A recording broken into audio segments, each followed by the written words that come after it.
This is Vincent Price. Hear that? Thunder. A storm out there somewhere. The beginning of a mood. Uneasiness. And that, what was it? Something outside trying to get in? Someone outside? The hair rises on the back of your neck. Our story has those elements. Listen.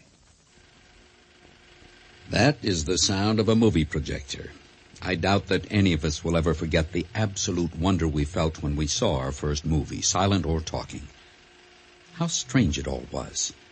The fixed rows of theater seats facing one direction, forward toward that large silver-white screen hanging on the front wall. And oh, how justified was the almost religious attention which we and our fellow members of the audience showered upon that silver screen when the theater went dark. Because when the theater went dark, that screen came alive.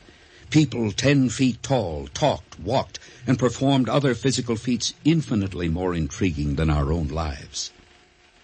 What secret magic was this that could create such absolute wonder? With maturity, and I dare say a good number of movies under our belts, we discovered the process behind movie magic. Those 10-foot giants up on the screen were images produced by the light from a motion picture projector. These images were the captured actions of people telling a story through a series of moving photographs called film. Whether we realized it or not, we enjoyed being held helpless witnesses to the sensations movies induced. Laughter, tears, anger, fear. The evening's final screening of Hollywood's latest blockbuster has just ended. The audience files out of the theater exits sharing their comments, their judgments. The ushers will clean up the theater before turning out the house lights and going home themselves. Night after night, this scene is repeated before the silent silver screen. That poor silent screen could tell so many stories if it only had a memory. Imagine one tiny theater somewhere in the world which did possess a memory. What stories would such a theater tell? And to whom and for what reason would it speak?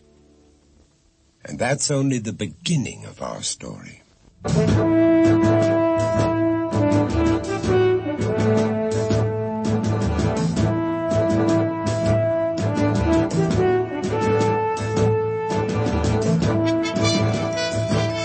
Mutual Radio Theater, a new adventure in radio listening. 5 nights of exceptional entertainment every week. Brought to you in Elliott Lewis's production of the Mutual Radio Theater. Our story, Freeze Frame, by Bruce Martin. Our stars, Vic Perrin and Lou Horn. Mutual Radio Theater is being brought to you in part by the King Coil Posture Bond Mattress. Its unique bonded construction assures comfort and durability year after year. The King Coil Posture Bond Mattress. And this mattress is called the what? The King Coil Posture Bond. You can't buy any better in our store. Well, it's very comfortable. Oh, yes, and you'll get firmness and durability year after year. Oh, gee, I wish my husband were here to try it out with me. That's the best way. Oh, say, that man over there, he's about the same size and weight as mine. Excuse me, sir? Yes? Could you lie down on this King Coil Posture Bond mattress for a moment? Well, I'm just waiting for my wife Oh, it'll here. just take a second. She's buying a throw pillow for our breezeway. There you go. Now, let me get on the other side. Ooh, this posture bond is very comfortable. It's the unique construction of the King Coil coil posture bond. Say, could you throw your arm over me? That's what Walter does. Like this? Exactly. Now, could you put your foot in the small of my back? Okay. And the pillow over your head. All right. No matter how you scrunch up, this king coil posture bond is still firm and comfortable. Yeah, golly. You know what Shirley and I do? We sometimes... Hi, Shirley. I was just lying in bed here telling this lady how we... See, this is a king coil. She needed my foot to... help. Try a king coil posture bond. Its unique bonded construction assures comfort and durability year after year.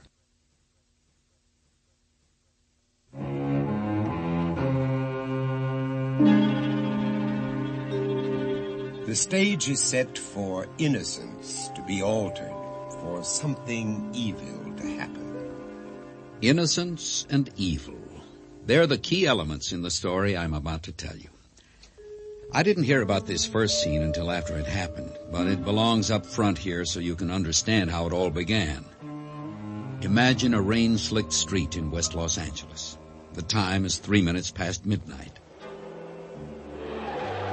A sports car makes a sharp, hazardous left-hand turn, then speeds off down the street. The car's driver is Russell Long, a 34-year-old entertainment critic for a local Los Angeles television station. I'm his editor and his friend. I'll be turning up later.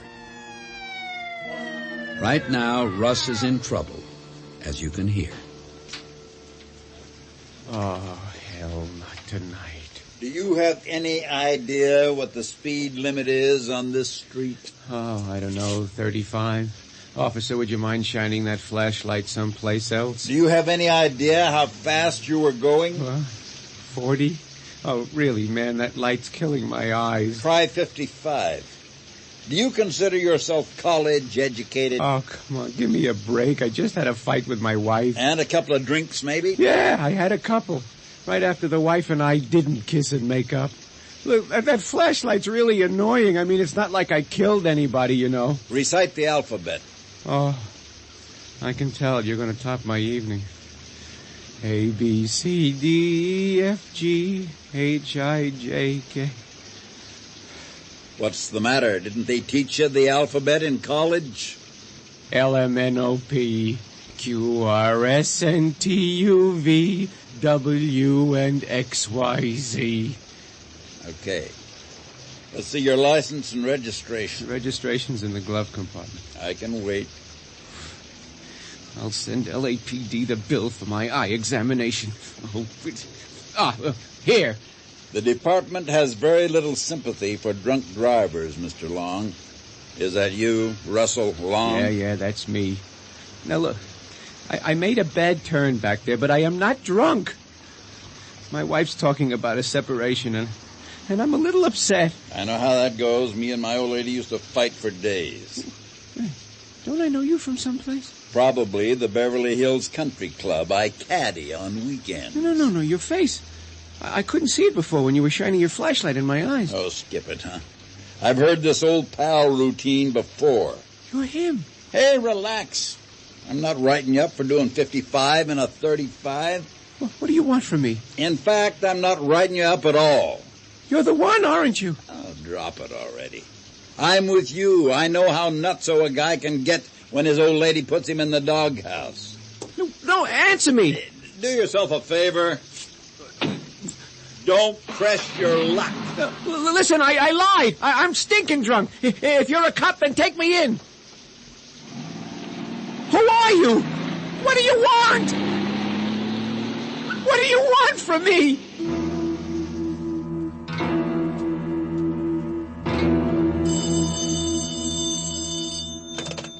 Hello?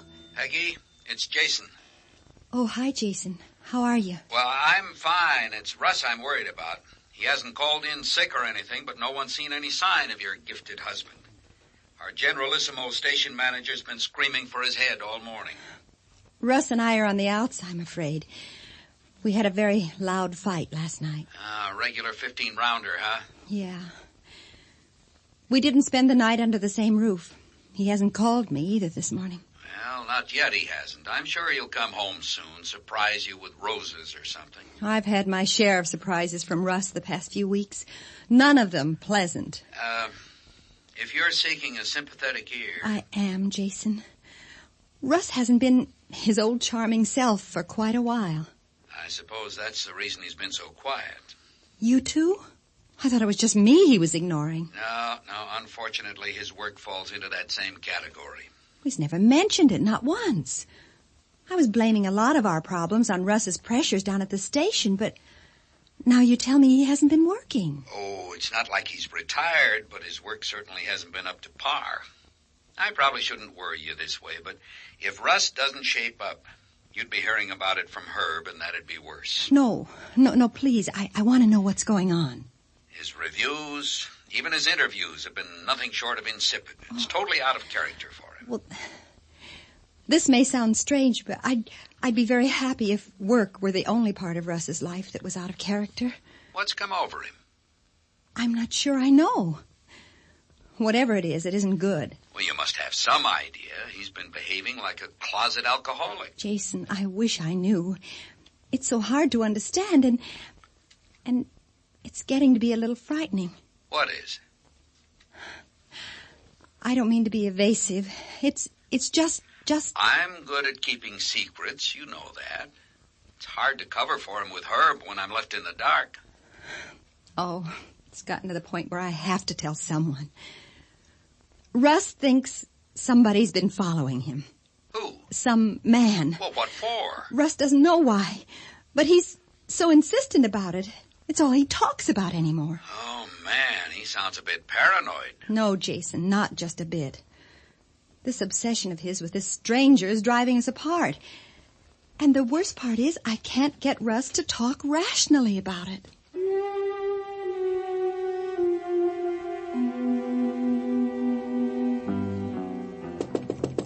Russ, open up. I know you're in there. Come on, Russ. Who told you? Charlene. She says you've been locked in there with a second reel of Stagecoach since 6 o'clock this morning. What the devil are you doing in that editing room? Taking an opinion poll. Oh, for crying out loud, Russ. Herb's been screaming for your head all morning. Well, Herb can jog his tiny little feet right off the end of Santa Monica Pier. Charlene's threatening to tell Herb where you are. Herb will fire you this time. Charlene promised not to tell anyone. Well, she doesn't want to lose her job, and she needs her editing room to meet a deadline. Tell Charlene I'll be out in a few minutes.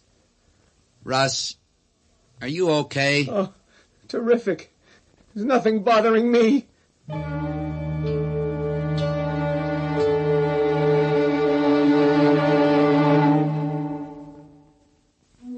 Product value. Sears Laboratories work to maximize that value for you. Its manufacturing consultants work with products and their manufacturers to cut production costs. One example is our Power Spray carpet cleaner. Its plastic parts require molds to form them. Molds are expensive, especially certain designs, so our manufacturing consultants recommended designs that cut mold costs. End result, a better value for you. Sears Laboratories. One reason Sears is where America shops for value. Retailers, are you looking for ways to speed up lines at your cash registers? This is Stella Hackle, Director of the U.S. Mint. Many businessmen agree that using dollar coins in place of dollar bills saves valuable time. New dollar bills often stick together. Old ones become limp and dirty. Save time and money for your customers and your company. Use the new Susan B. Anthony dollar coin in your business.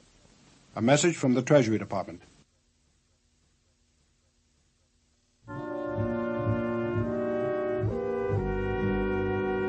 Pretty kettle of fish, as my grandmother used to say. She meant that everything was at 6s and 7s. You understand. But what I didn't understand was why my friend Russ had locked himself in an editing room with the second reel of John Ford's classic Western Stagecoach. Why only the second reel? And what was he planning to do with it? Russ, open up. Charlene's got 2 film crews coming in with deadlines to meet. Boo. Oh, very funny. You look like you were expecting a werewolf to step out of here instead of me. I didn't know what to expect. Where are you off to now? Some place that's got coffee, a couple of slices of bread with something in between. Maybe a side order of surf and turf. How about telling me about the second reel of Stagecoach first, huh? Oh, I'm sorry. I thought you already saw it. Oh, the rest of you may be changing, but not your sarcasm. It still doesn't have any wit. Touché. Who do you think covered your television review for you? Oh, you did that, Turkey? To my everlasting shame. Yeah, well, I guess I do owe you an explanation. You owe me a lot more than that, but I'll settle for an explanation. Peggy and I had a rotten fight last night. I hunted around for a project to keep my mind off her and came up with this stagecoach thing. I'm preoccupied, nothing more. So I noticed. Your hands are trembling. Well, I didn't sleep much. Or you're working on something that's frightened the air out of your lungs. Peggy told you. I called her earlier looking for you. She's very upset. Now look, my personal problems are none of your business. When your personal problems affect your work, they become my business. Your hands are shaking so bad you can't even light your own cigarette. If people would leave me alone around here, maybe I wouldn't be so edgy. If people keep leaving you alone, you won't be around here anymore. Come on, I'll buy you a cup of coffee in the office.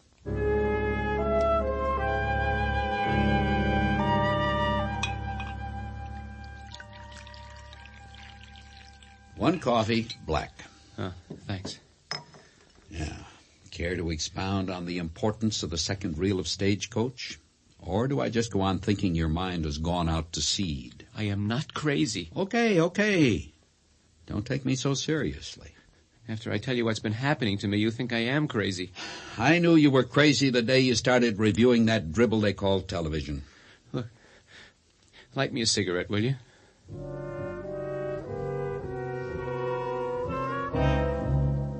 So, you believe this cop who stopped you last night is the same guy who's been following you, like the taxi driver you mentioned? Yes. Jason, I was stinking drunk, cursing at the top of my lungs, and this cop still let me go. I told him to take me downtown, for God's sake. Did you get his badge number? I told you I was drunk. By the time I realized who he was already getting in the squad car. Well, if he ran a radio check on your license... He couldn't run a radio check on my license or anybody else's. Because you don't believe he was a real cop, right? No, because I don't believe he exists. It sounds crazy, doesn't it? I don't find much sanity in that statement. Do you? I am not crazy. That is the second time you've reminded me. Well, the more I tell you my story, the easier it is to forget. It's agreed. You are in your right mind. Now, that leaves three other possibilities. 1, you saw a certified policeman. 2, you saw someone who wasn't certified LAPD but wanted you to think he was. Or I think taking into account the emotional stress of your fight with Peggy and your inebriated condition, you hallucinated the whole episode. It wasn't a hallucination. He spoke to me. I touched his hand when I gave him my ID. Then we can assume he does exist. Well, if you believe phantoms exist, then he exists. There are people in this world who are skilled at making other people believe they are phantoms. For example, yourself of late, whenever you have an assignment that's due. Jason, do you believe in ghosts? Oh, you're losing me again. Maybe you should continue this conversation with someone who can keep up with you, someone better trained at irrational behavior. I knew you'd end up suggesting a psychiatrist. Isn't that the point of this whole conversation? Nobody mentioned a psychiatrist. Yeah, well, I considered one. And? And after what I found this morning, I know a shrink couldn't help me. You're talking about the second reel of Stagecoach. What does your phantom have to do with that? He's in it. You found his face in the film? That's right. I cut out a damn good picture of him in the editing room on the Moviola. Same age, same build. He's wearing a cavalry hat. You found him in the charge scene, then? Yeah. Third extra over from the Bugler. I hope you're kidding. I'm not. It's pretty incredible, huh? Not at all.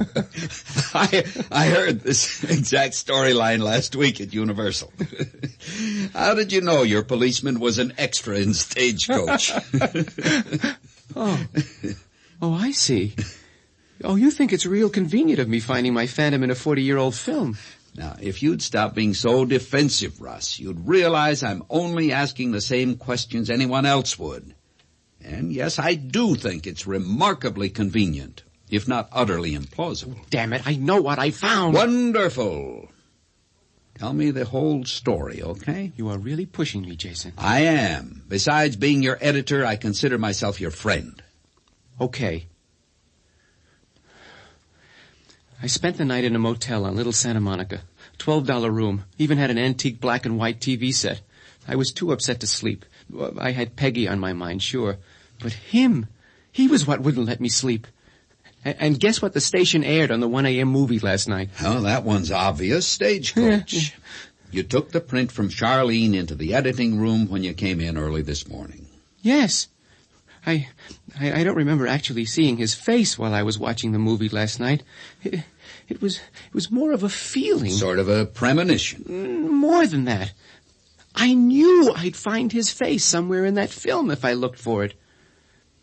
Look, do you remember that Return of the Ringo Kid piece I did about 3 months ago? The sequel to Stagecoach Paramount was shooting. Herb sent you out to the valley with a film crew, didn't he? Yeah.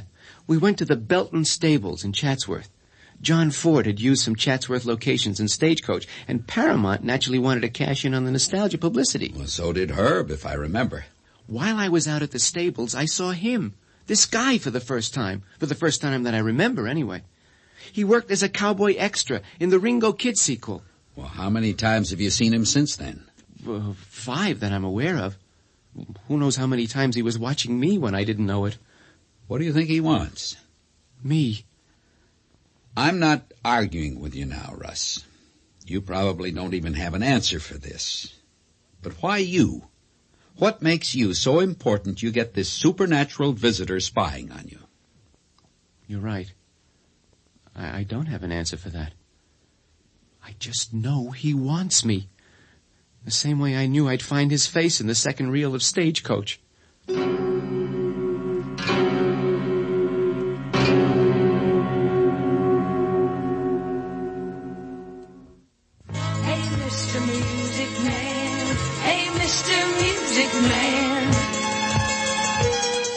Hi, this is Donna Fargo, and that's my song. Hey, Mr. Music Man. Hey, Mr. Music Man. Give me a ride on your guitar.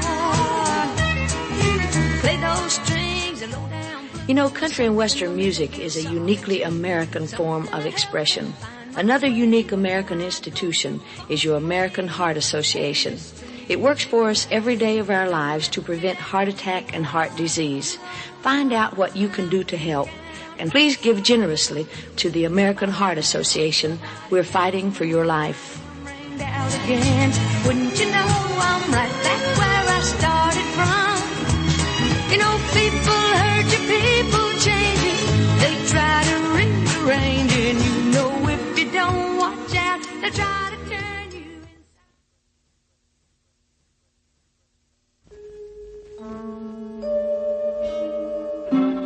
Now we're in a pickle.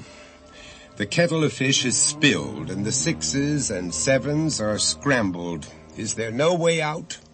Suppose you found yourself encountering a stranger on an infrequent but recurring basis. A stranger whose face seems buried somewhere in your past, but for the life of you, you can't remember where.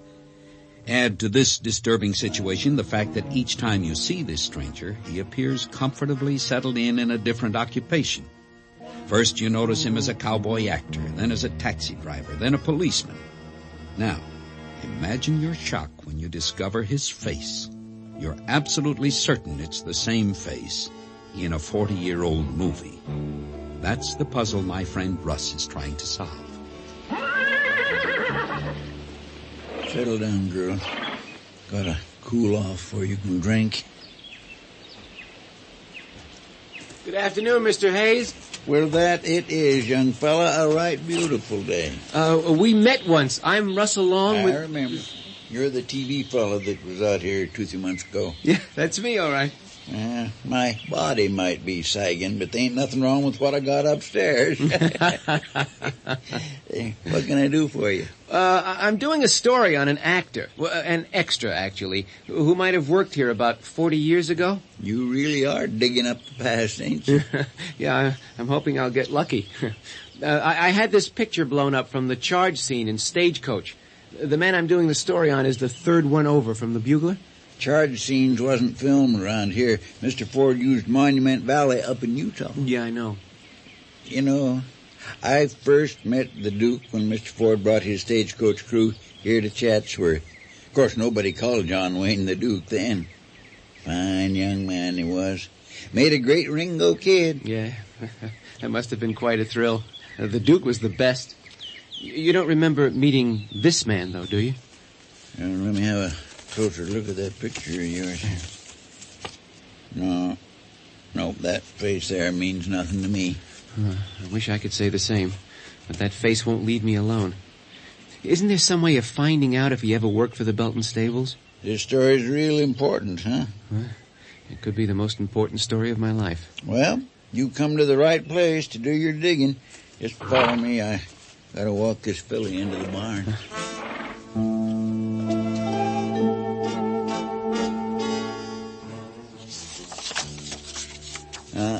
This album here has the pictures of every hand that worked the Belton Stables between 1933 and 1940.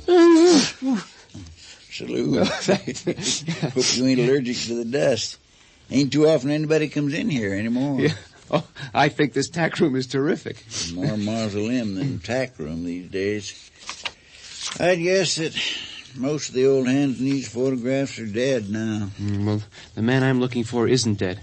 Oh, hey, go back a page. Listen? Yeah, right there. Well, what do you know? It sure looks like the fella you're after. It's him, all right. The Stagecoach was made in 39, so I was thumbing through the picture album till we come to 39. It's a lucky thing you was paying attention. So, say, you feel all right? You're looking white as a ghost. Yeah, I'm fine. What year was this picture taken? Well, let's see. We're in 37. It must have been one cocky fella autographed his own picture. Ward Egan. I guess my memory ain't as all get out as I'd like to think it is. Ward Egan. Now, I don't remember the name or the face. I'm sorry. No, you've been a big help. Yeah, finding Egan's name, has been a big help.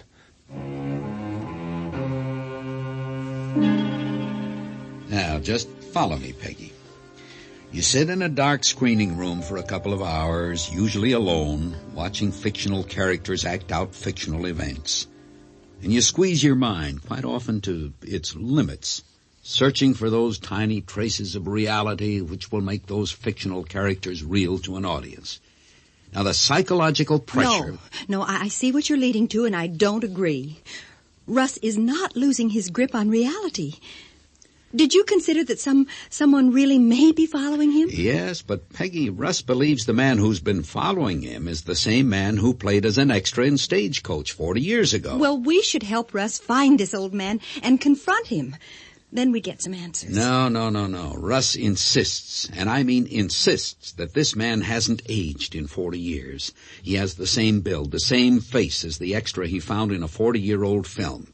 He's absolutely convinced it's the same man. I can't believe this.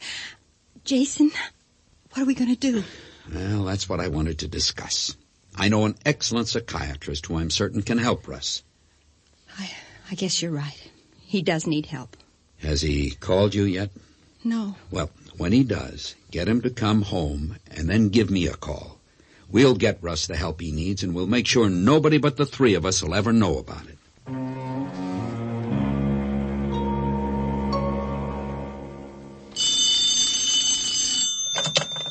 Entertainment desk. Jason, it's Russ. Well, the Wanderer checks in. Where are you? Never mind where I am. Jason, I know his name.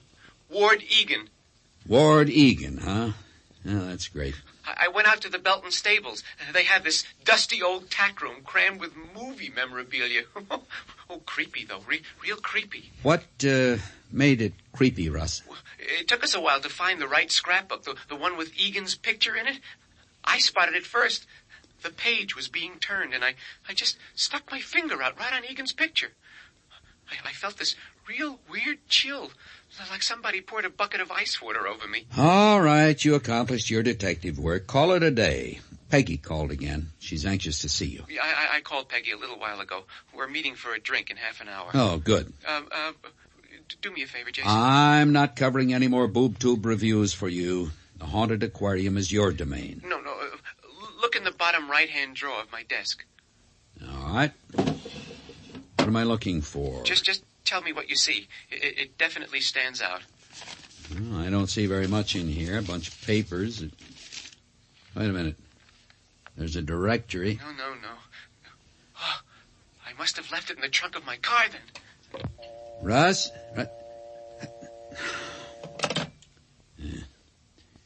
What was it he kept in this drawer? Hey, under the directory. That's where... God almighty. What did he take his gun for? Peggy. Oh, you better be there, Peggy.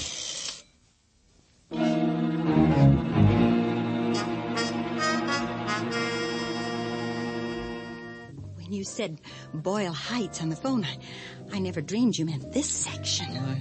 I like the atmosphere in this bar. The atmosphere comes from the slums outside the door and the derelicts in here. This used to be Ward Egan's neighborhood. Oh. Huh. I suppose I should have guessed that was why you wanted to meet here for a drink. Honey, I think it's morbid to be so obsessed with someone you never knew that you make me drink my scotch and water in his old neighborhood bar. Let's go home. No. You want to hear how Egan died? I found out a lot about him today. Russ, please. Some joker shot him to death over a woman. He was 32 years old. I had hoped. I really hoped that you wanted to meet me so we could talk about last night. Work out our problems and make up. I asked you to meet me here so you'd see him. Him? Yeah. I'm waiting for Egan to show. When you see him, then you'll know I am not crazy. Give me your hand. Come on, give it to me. Now, I think the two of us should talk to a doctor. Just tell him how we feel and what's been happening to us. What for? What for? You sit there telling me you're waiting to meet a dead man. Honey, don't you think you need help? I brought help, and I'm going to prove to you I am not crazy. Look out the window. See that man across the street? That bum in the raincoat? You know him? That's Ward Egan. It's almost dark. You can't tell who that is. I don't have to see his face to know it's Egan. He's waiting for me.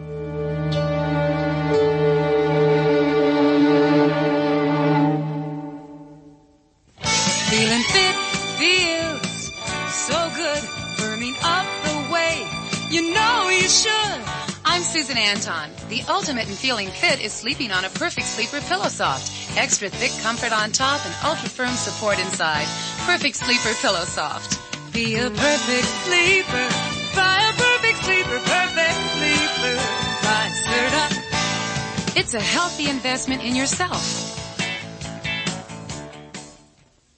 The U.S. Department of Agriculture has some new rules that are for the birds. Run that past me again. For the birds. Uh-huh. These rules help protect our birds, pet birds, chickens, what have you, from exotic Newcastle disease, which could be brought into the U.S. by one sick bird and which could cost millions to get rid of. Oh, you're talking about the new pet bird import rules. Yes, I am. And so you don't have a hassle when you bring your bird to the border, know the new law. For a free booklet, write Birds, USDA, Washington 20250.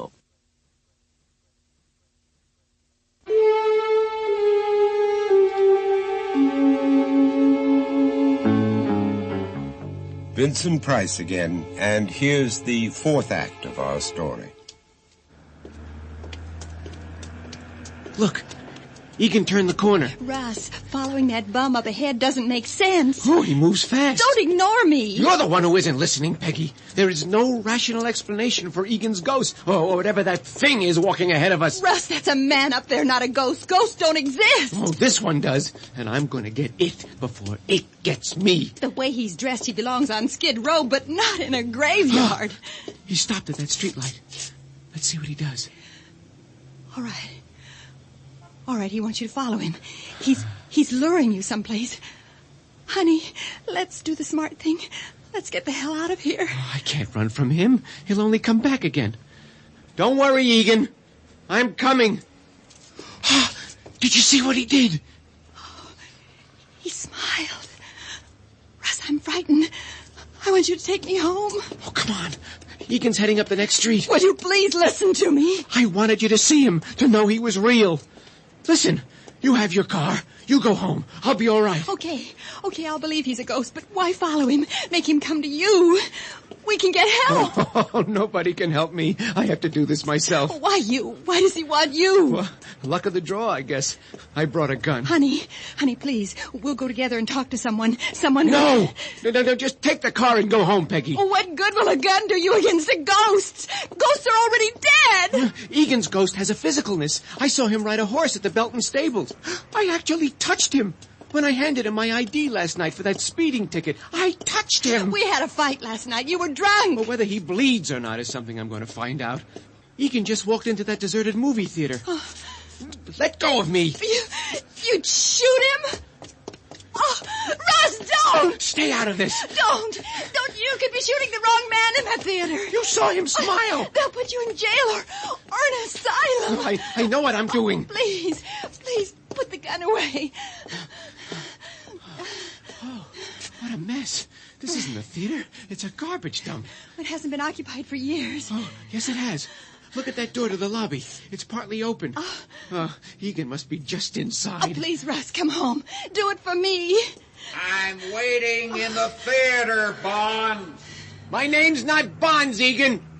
What? I've waited a long time, Bonds. Well, you won't have to wait any longer. Russ, who are you talking to? Egan, can't you hear him? It's me, Russ. Peggy, you're talking to Peggy. You were always the type to hide behind the skirts of a woman, Bonds. Out of my way, Peggy. No! Russ, don't go in. Egan! Egan! Oh, God, no. Oh. Russ? Russ!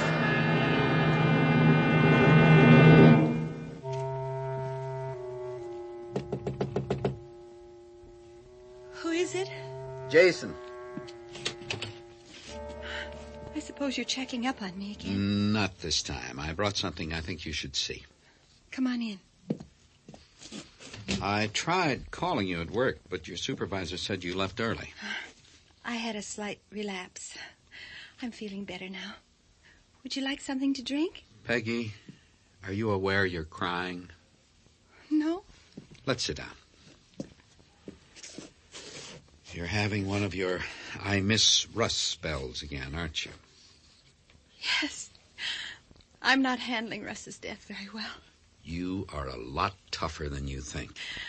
I was sitting at my desk looking up licorice in the dictionary when one of the girls told me. I couldn't remember how to spell licorice. I didn't even realize my tears were falling on the page. The police called earlier. Anything new? Yes. They think they've come up with a motive. They found the man you followed into the movie theater? No. They found a bag of heroin stuffed into one of the seats in the theater. Heroin? The police believed the theater was the site of a heroin buy. Russ walked in on the dealers and they shot him. In that neighborhood, something like that isn't just possible, it's probable. They still don't know the identity of the man you and Russ followed? No witnesses. The police told me that isn't unusual for Boyle Heights either. I wish I'd never agreed to meet Russ there. Oh, then he'd have gone alone. You didn't see how desperate he was for me to believe in Egan's ghost. Now it's too late. Now I believe, but I still can't bring myself to tell the police. They'd never believe me because I hardly believe it myself. I just know what I think I saw. I, honest to God, don't believe there was anything you or I or anyone else could have done to prevent Russ's death. I really have to work on stopping these crying spells. Take a look at these pictures I brought. Okay, I'll try. I followed up on the research Russ did on Ward Egan. Uh-huh. I hope what you see will help you stop blaming yourself for playing a part in Russ's death. That's the picture Russ edited out of Stagecoach. Yeah. And this other one is a studio still I dug up through a friend of mine at the Screen Actors Guild.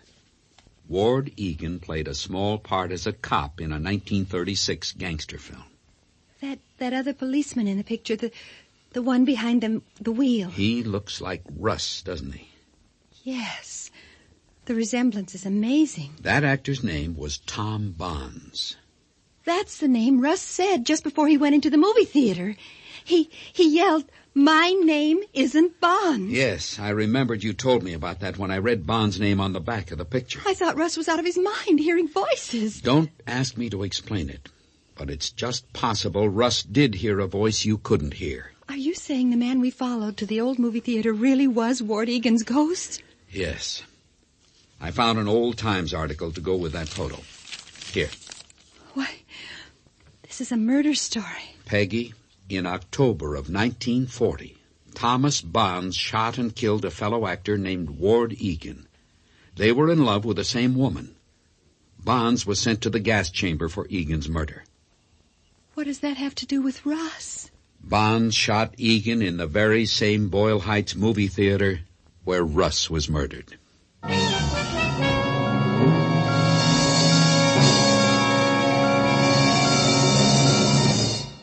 The conclusion of our story after these words. The Singer Sail-a-thon is on. Pass it along. The Singer Sail-along is on-a-thon? At Singer now, save $150 off regular price on one of the world's easiest-to-use sewing machines, the Touchtronic 2001 memory machine with 27 built-in stitches. Or save $120 off regular price on the Touchtronic 2000 machine with 25 stitches. Don't pass it by. The Singer store where saving is always in style. Price is optional at participating dealers. Sale ends Saturday.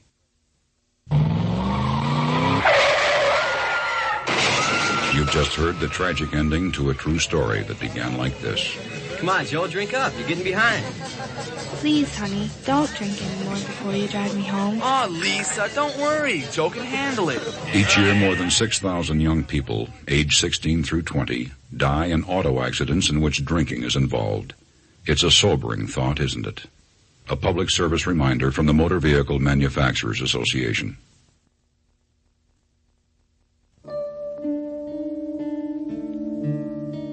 Our birth is but a sleep and a forgetting. The soul that rises with us, our life's star, hath had elsewhere its setting, and cometh from afar. My friend Russell Long, the Tom Bonds of an earlier lifetime and the late protagonist of my story, might have done well to ponder William Wordsworth's poetic speculation on reincarnation.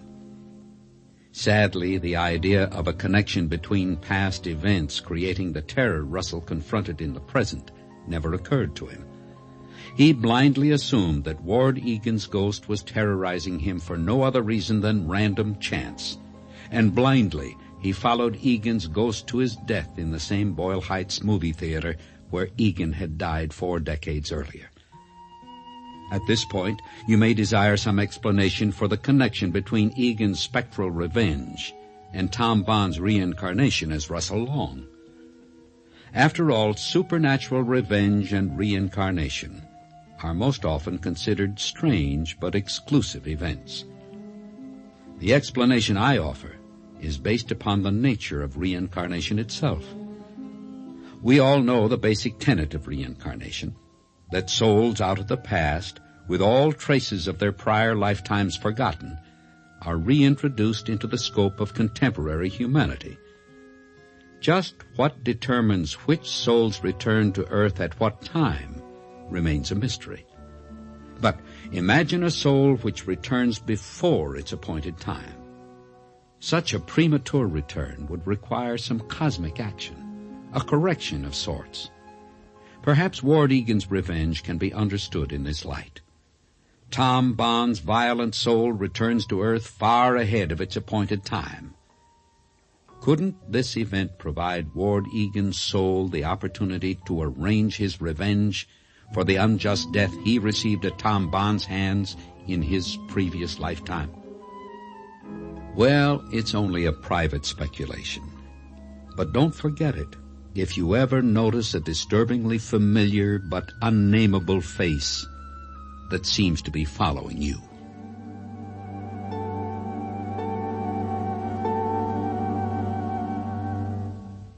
What's in a name? Well, it takes a lot of fine names to make Sears names stand for quality. Names you've always counted on, like Kenmore, Craftsman, Easy Living, and Die Hard. Names that kids and moms cheer, like Winnie the Pooh and Toughskins. Names that are a part of your life today, like Permaprest, Klingalon, and Winter 2. And, of course, there's Sears' best products in everything from T-shirts to tractors. What's in a name? Well, it takes a lot of truly dependable names to make our name. Sears, Roebuck and Company. It's athletes versus MS. Meet Muhammad Ali. We're going to bounce it and trounce it. It's a mean disease. We're going to chill it and kill it and knock us to his knees. We're going to ground it and pound it. And that's not talk, because the man on the job is Jonah Salk. We are engaged in basic research aimed at piecing together the puzzle of multiple sclerosis. And I believe its time has come. Gonna whoop MS. Now that's the latest. And I know you're going to help because you're the greatest.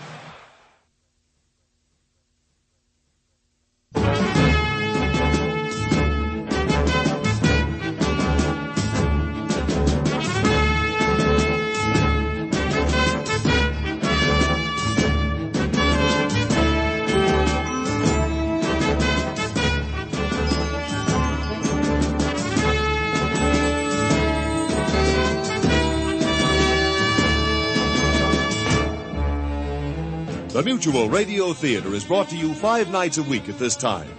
Tonight's original radio play, Freeze Frame, was written by Bruce Martin and produced and directed by Fletcher Markle. Your host was Vincent Price. Our stars were Vic Perrin and Lou Horn. Featured in the cast were Janet Waldo and Parley Bear. John Harlan speaking. The Elliott Lewis production of Mutual Radio Theater is a presentation of CVI.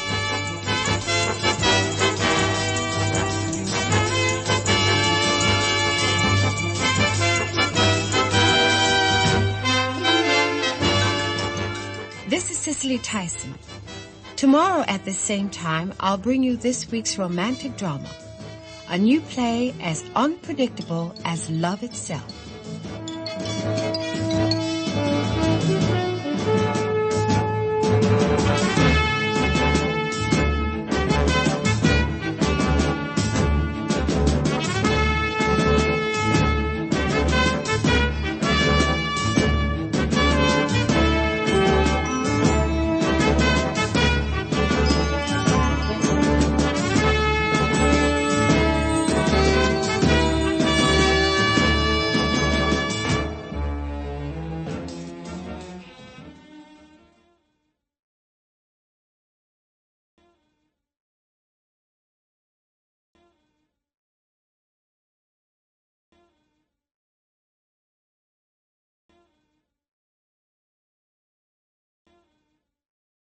This is Vincent Price. Isn't there something almost magical about being asleep? I find it amazing that we can willingly transform ourselves into a different state of consciousness and enter a new realm, another world suspended between reality and illusion. For most of us, sleep can be the serenity of rest and pleasant dreams. But for others, it may be torture. And on this night, we see a figure wildly thrashing in a bed, embroiled in a nightmare which has plunged the mind into fear and racked the body with anxiety. No, please, Elmer, don't. Keep away from me. Mommy! No, stay there. Stay there. Mommy! Donald? What happened? Honey, are you all right? It's him. Elmer wanted to murder me again. He was chasing me with a knife. Sweetheart, it was only a dream. He's always after me. Make him go away. Away! That's impossible. You know we all have to live together. I'll talk to Elmer about this. You love that thing more than me. That's not true. It is. It isn't. I love both of you. Both of my boys. Why did you have to become a ventriloquist anyhow? You should have stayed as a singer. I'm more successful with Elmer. We're a team. There is no reason for you to be jealous. He's an ugly, disgusting dummy. I hate him. Behave yourself. I wish he was dead. That's enough. Go back. I don't want to talk with you anymore. I hope somebody sets him on fire.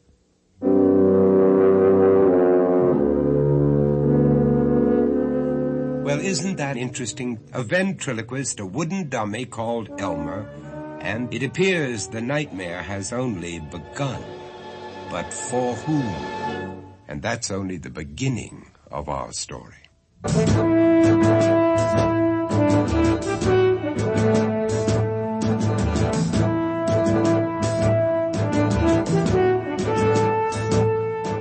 Mutual Radio Theater, a new adventure in radio listening. 5 nights of exceptional entertainment every week, brought to you in Elliott Lewis's production of the Mutual Radio Theater. Our story, Altered Egos by Ken Gerard. Our star, Sherry Lewis. Mutual Radio Theater is being brought to you in part by Serta Perfect Sleeper Mattresses and Foundations, with the top comfort and deep support for firmness that feels good. And that's a healthy investment in yourself. Product value. Sears Laboratories work to maximize that value for you. Its manufacturing consultants work with products and their manufacturers to cut production costs. One example is our Power Spray carpet cleaner. Its plastic parts require molds to form them. Molds are expensive, especially certain designs, so our manufacturing consultants recommended designs that cut mold costs. End result, a better value for you. Sears Laboratories. One reason Sears is where America shops for value. I got my tan early this year. It makes me more attractive. I have to confess, though, I did burn a little at first. Many people like the golden glow of summer tan, but overexposure to the sun's rays can be harmful. Not all skin is alike, and neither are the chemical sunscreens. Chemists have given us sunscreens to provide varying amounts of protection. The label will help you determine how much protection you need. I think I'd better tan slower next year. A message from this station and your local section of the American Chemical Society.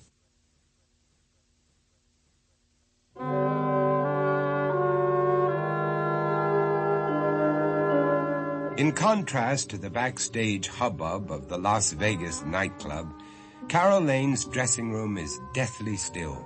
She sits motionless, staring into the dressing table mirror, and beside her, in a chair of his own, is Elmer. A small cowboy hat covers his painted face. His arms dangle at his sides. He's inert, lifeless. Or is he? What's the matter, kid? You got troubles again?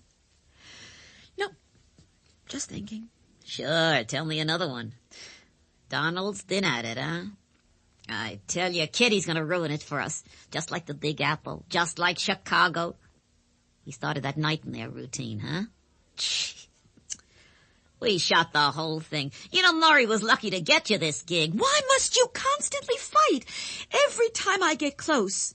A break, it's the same thing. He has nightmares, and you... Yeah, you know what you do. I'm not blowing this chance. No way. Just remember that. Hey, don't blame me. I'm only a dummy. I want to make it. I am tired of these second-class nightclubs, lounge acts. Oh, listen, kid, you could be dynamite without him. Get off it. Hey, slow down. Don't get on my case. You know, he thinks you want to kill him. Are you kidding? How am I going to do that, huh? You could. For Pete's sake, Carol, what am I going to do? Wait a minute. Maybe you want to do it. I'll get the blame, but you'll do it, right? You're a hideous little monster. You made me. And I can destroy you. And yourself. Without me, you're back to singing. And we know what a success that was. Oh, no. I'm the meal ticket. The gimmick. You'd never dump me. I'm the one they pay to see, not you washed up. Shut up! Don't start. Don't ever step out of line. Remember, I can make others. Maybe I should create a hand puppet. Or finish Amy? That's not necessary. You're the whole number. Why do we argue, huh? I understand. You got opening night jitters, huh? Yeah, that's it. Opening night jitters. Boy, I need to relax. Take a snort. That'll settle you down. I shouldn't. Come on, what's one drink? I promised Murray. Murray ain't performing. Go on. Okay, just one.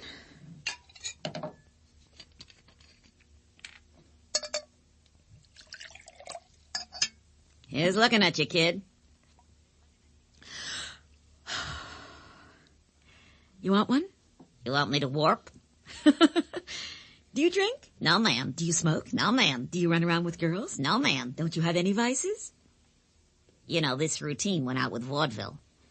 Carol, you ain't gonna make it with the same rotten jokes. No way. 10 minutes to... Showtime. Murray, just the man I want to see. How many of those you had? One. Half of one. Really? Scout's honor. Carol, you blow this and you're finished. I won't bail you out again. Why are you throwing it away? It's only a lounge act. You're kidding. This is Vegas. I got agents, producers, even the talent coordinator from the late night show is sitting out there. Oh, baby, it's your chance. Murray, put me on last. You're the opening act. Carol, I'm counting on you. Please, I don't feel good. How do you feel, Splinterhead? Set for anything except a bonfire. Hey, what's green and travels 100 miles an hour? What? A frog in a blender. You think that's dumb? You should meet my uncle. He keeps racing pigeons, but he's always falling off the roof. My aunt wanted a vacuum. He told her to use the one in her head. You're ready. We're gonna knock him dead, right, Carol? Remember, keep off the booze, huh? No, I wouldn't touch it. Makes my varnish crack. Carol, you'll be great. Now, believe me, just take it slow. I'll see you after the show. Not if I see you first. That's the way. Now, laugh it up. I'll be fine. Murray, I love you. Sure, kid. Remember, huh? No booze. Get yourself together. Fix your hair. You don't feel well, do you? Well, don't try to ruin my chances. If you botch this performance, I'll never work with you again. Never!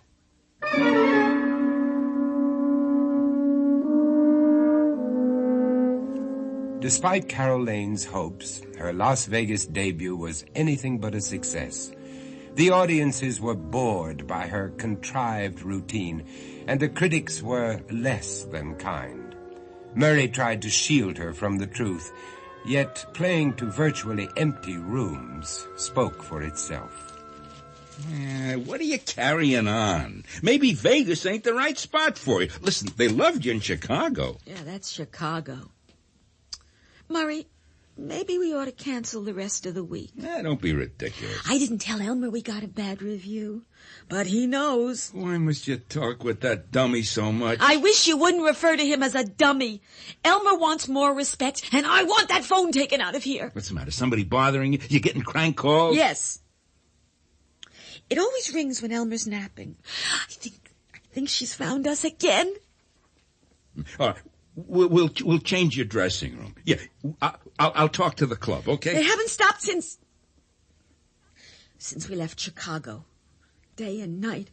Murray, it's driving me insane. You gotta do something. You've gotta tell her to stop. Yeah, all right, Carol. I'll handle it. And Elmer said, come here. She might be outside. Elmer said, he's being watched. What? He thinks she's out there again. Murray, she might kidnap him. Oh, Carol, come on. Call. You know, they're all part of her plan. This time it's serious. Sure it is. Sure. I'll tell you, let's keep it secret for a while. We'll get some help, like a security guard. No. You can't trust anybody. Anybody. But, sweetheart, look, I know this man. Best in the business. Special situations. Trust me, huh? You think I'm making this up? No, I don't. I really don't. I know it's serious. You gotta have protection and somebody to talk to, huh? All right. But don't tell him everything. Well, of course not. Listen, get some rest. I'll find the man and they'll change your dressing room. No phones. Right. Stay here, will you? I'll take care of everything. I won't leave the room. You promise not to leave the club, huh? Yes. That's right. Lock it good. What's in that, a nervous kid? She's got you running around in circles, huh? Murray's going to take care of it. Sure he will. He didn't believe you. He did. No way. He thinks you're loony. Calls. Huh. You know what's happened. You've seen her sitting out there every night. She wants you back, doesn't she? Well, at least we had some laughs together. You rotten, my paint chips. Have a drink. Take two. They're small. Why didn't you tell? Murray would have listened to you. Tell him what?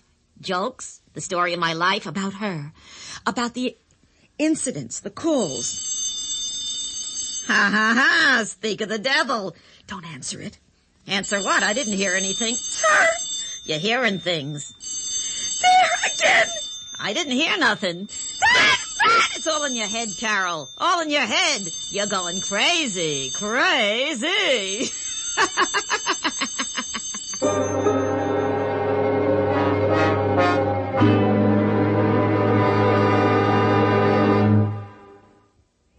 Feeling fit feels so good, burning up the way you know you should. I'm Susan Anton. The ultimate in feeling fit is sleeping on a Perfect Sleeper Pillow Soft. Extra thick comfort on top and ultra firm support inside. Perfect Sleeper Pillow Soft. Be a perfect sleeper. Buy a perfect sleeper. Perfect sleeper. Buy Serta. It's a healthy investment in yourself. This is Gene King for your Better Business Bureau.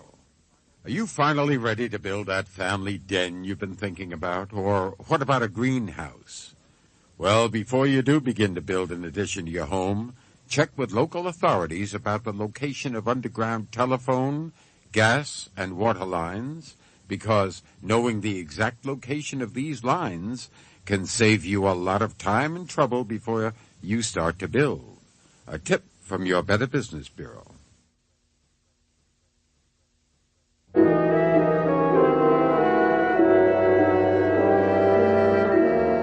It's all in your head. Elmer's words rang in Carol's ears. But isn't Elmer part of her? Isn't he another extension of her personality? Perhaps more than she'll admit. Murray! What's the matter? She called. She wants Elmer back. Murray, she threatened to kill me. All right, take it easy. Take it easy now. Come on, sit down. Who is he? What is that man doing here? Get him out! Out! Relax, will you? This is the guy I mentioned. He's going to help you. He's okay. Don't worry, will you, please? Are you sure? Are you sure he's all right? I'm telling you he's okay. Now, you can tell him anything, right, Lang? If Miss Lane wants to. Are you a doctor? Yes. Murray, get him out. Oh, honey, you need help. You're tired. Talk to Dr. Lang. He's a psychiatrist, isn't he? Yeah, he is. Now, just sit with him for a while. What's it gonna hurt, huh? You think I'm insane? Do you think I made up all this stuff about that woman? She is real. She called. Ask Elmer. Please, sweetheart, talk with Dr. Lang. I think you're fine, right? But you need to unburden yourself. Carol, for me? All right. Yeah. I gotta go. I'm gonna check some publicity. Look, I'll be back. I better tell Elmer that you're here. Elmer, we've a guest. Who's this clown? A friend of Murray's. I'm a doctor. What's up, Doc? Not funny, huh? He's a psychiatrist. What? A shrink? Did Donald put him up to this? I'll bet he did. Okay, Toots, I warned you, we're finished. I'm never talking to you again. Never. Oh, you'll talk again. Just remember, I control you, always. I'm sorry. Sometimes, Doc, he gets out of hand. After we left New York, he was impossible. And she... It doesn't matter. She? Forget it. I was having some trouble with my material, that's all.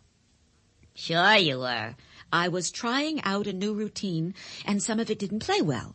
No routine. Ho, ho, ho. The bells were ringing for me and my pal. And it wasn't the parson, Doc. You see? He's always butting in. Were you bothered by this woman? No. Yes. Well, it's none of your business. All right. There were some calls. Oh, that is a hot one. Ding-a-ling-a-ling. Of course she called. I don't know how she found us in New York, in Chicago. Why didn't you tell Murray about her? I did. He didn't believe me. And she is out there. I'm telling you the truth. Say the secret word and I'll tell you the truth. I told you to keep quiet. There. Get her to keep her hands off my mouth, Doc, and I'll tell you about a certain band leader. I told you not to talk about him. Don't never mention his name again. Sorry, Doc. I gotta keep the secret. I'll tell you later when she's not around. You're very good with the dummy. He is not a dummy. Oh, were you always a ventriloquist? You're getting close, Doc. No. No. I used to sing with a band. Until something happened. It didn't work out. I hated the travel. Oh, tell me another one. I did too, yeah. Yeah, what about the little incident with, you-know-who? Shut up. And then the phones really started ringing. Doctor, I'm sorry. I'm tired. I need to take a nap before the next show. I'll talk with you tomorrow. Fine. Why don't you call me in the morning? Me too. And I'll give you the lowdown. He'll lie to you. He's a liar. Elmer doesn't know anything. No way. Ring-a-ding-ding. Stop it!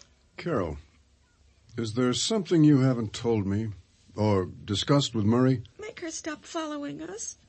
Make her stop calling and hounding us. Make her stop. I am not hearing voices. She is real. Ask Elmer. He spoke with her. He did. Elmer, what hasn't Carol told me? Ring-a-ding-ding. Tell him. Please, tell him. Elmer, please, you spoke with her. Tell Dr. Lang. I get a lot of calls. Her. About her. I don't remember a gal named her. Elmer? That's my name. Joke's my game. Elmer, was Carol threatened? Don't think so. You heard her. She said she'd get me this time. Really? You did. You did. He's lying. He always lies when we talk about her. And now she'll take Elmer away from me. You can't let it happen. He is all I have. All I have. Yeah, what about darling Donald? Or is someone else on tour with you? Yes. Yes, my son. I'd like to meet him. Well, later. He's not feeling well. He has nightmares. Would you be quiet? Just for once. I don't have to talk at all. Go to sleep, sure. It's better than being with you. Put me in my bed. Comfortable? Just great. Do you mind if I go back to the hotel? Give my love to darling Donald. Doc, maybe I should take him with me. No, that would disturb Donald. I gather there's a problem between them? Oh, I've got to keep them apart. They would kill each other.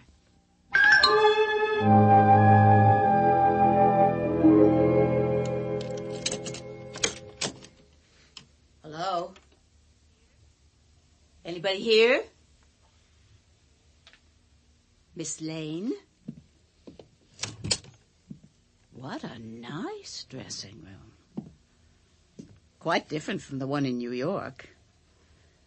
Or the one you had in Miami. You remember Carol? I bet you do. Well, little man, where's your darling Carol? Seems she ditched you, too. But she does that very often, doesn't she? Love 'em and leave 'em. Or is it steal 'em and forget 'em? Tell me, darling Elmer, which is it? You know she'll toss you in the heap, too. She will. She always does. Hey, how did you like Chicago? No matter how many times you changed rooms, I found you, didn't I? I called you. And New York? Oh, serves her right. Next time she'll be careful whose husband she plays around with. I bet you've seen your share of husbands come through here, little man, haven't you? Because she doesn't care who she hurts, does she? But I do. I am not going to let her get away with this one.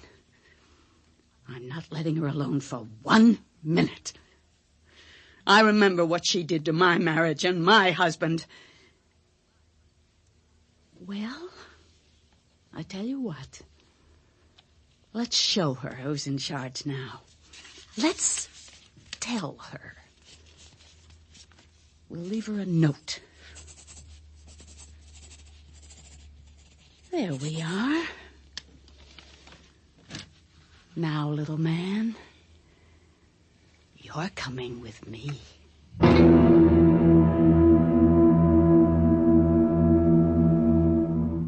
Thank you for dinner, Dr. Lang. I really feel much better. Oh, would you like to come in? I mean, if you don't have another appointment. I'd like to. Wonderful. I want you to meet Donald. Sorry, it's not the best room. Murray tried, but sit down. I'll get him. Donnie? We have company. He's so shy. Oh, Donald, don't hide under the covers. I don't want to meet anybody. Don't be that way, darling. Dr. Lang is a very nice person. He's a friend. Here we are, Dr. Lang. I want you to meet my son, Donald. Isn't that Elmer? Oh, no. Oh, of course they are twins. But Elmer's only a stage person. Were you honestly expecting a child? I thought Donald was a real boy. Mommy, I'm tired. I want to go back to sleep. Are you hungry? No, I had a big lunch with Franklin. That's his Teddy. Did you miss Mommy? Yeah. Why is that man staring at me? He thinks I'm only a dummy. I'm not, am I? Oh, that's not true, is it, Doctor? Certainly not. Donald, how old are you? 9. You enjoy traveling with Mommy? As long as I don't have to see him. Him? Elmer. I wish he was dead. That's not nice. Well, it's true. He always ruins everything. That's enough. Now, Mommy wants to talk with Dr. Lang alone. Night. What a good boy. I'll only be a moment, Doctor. Sweet dreams. Oh, here's Franklin. Night-night, darling. Donald likes you.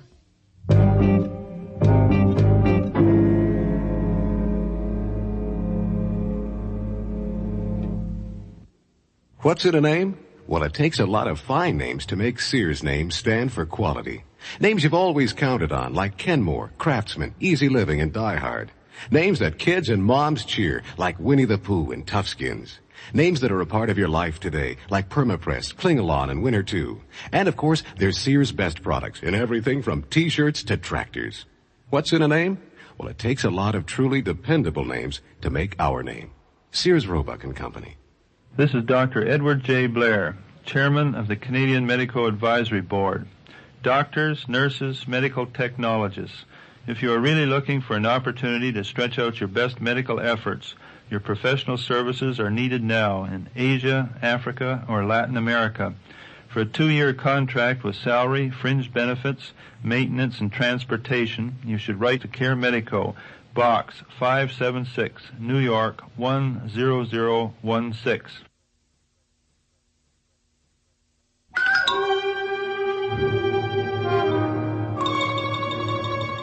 And all the time you thought he was a real boy. At least he is to Carol. And what of the caller? Isn't she a real person, too? We'll let you decide that for yourself. You gotta be kidding. She doesn't have a son. That's the spare dummy, in case anything happens with the other one. Murray, Carol believes she has a child. It may be Elmer's twin. However, it has an identity. No. Listen, Doc, she's putting you on. No. Donald is an individual. He's the good son, the nice child. She sees him as everything Elmer isn't. Now you're telling me Elmer's a kid, too, huh? They're her sons. Distinctly opposed. Different temperaments. And right now, they fulfill most of her needs. What does that mean? Right now, translated, means things can change, huh? Give it to me straight, will you? If she continues, on stage and off, with this obsession, this duality, well, it could destroy her completely. I think Carol should be hospitalized. Okay. Yeah. All right. I better talk to her. She'll listen to me. Or will she?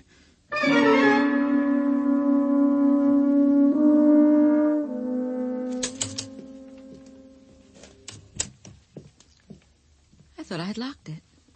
Elmer, I'm back. I had a marvelous time. Dr. Lang is quite nice. We had a wonderful dinner. Elmer? Come on, don't be mad at me. Where are you? Oh, don't hide. Elmer! Elmer, don't do this. Why are you punishing me? Where are you? Hello? Are you missing something? You. Haven't we finished with you? Never. Because now I have Elmer. Give him back. He's mine. Not any longer, he isn't. Isn't that right, darling Elmer? You can't. You can't. How does it feel to lose something you love? Tell me, Carol. Just tell me. Please. Please, I need him. Well, he doesn't need you because I'll take care of him. Remember how I begged you to stay away from my husband. Now you beg me. No. Did you read my note? Note? I left you a message. Like the last time. And Carol, don't try to find us. Don't. Hello? Hello? Hello? Elmer, please. Please, Elmer. Carol, what happened? She's kidnapped him. No, take it easy, kid. Now, will you She's take it got easy? him, Murray. He's gone. The woman, she's taken Elmer. Oh, Murray, she's going to kill him. I know it. Shh, everything's going to be fine, okay? The doc here and I'll take care of you. I Maybe promise. she's after Donald. I better get to the room. Carol, sit down. No, get out of my way. Hold it, Doc, will you? Let go! Let go! Get her some water. This is crazy. Carol, listen to me. It's Dr. Lang. You don't believe me. You think I'm losing my mind. That woman has him. I spoke with her. I told Murray. Was she here? In the room? No, on the telephone. She threatened me. She's always after us. Never stops. I can prove it. I can. She left a note. It's here. Oh, it's got to be here. Murray, help me tell him. No, look for the note. She said, here. Look, read it. All right. I will. Give me a chance, huh? Sit down, honey, will you? Come on, it's okay. You see, there was a letter. Somebody is really after her. I told you.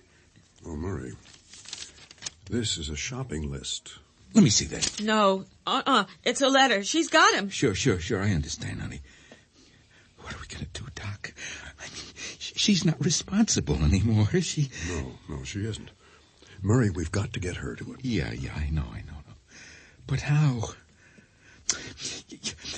Do we have the right to put her in an institution?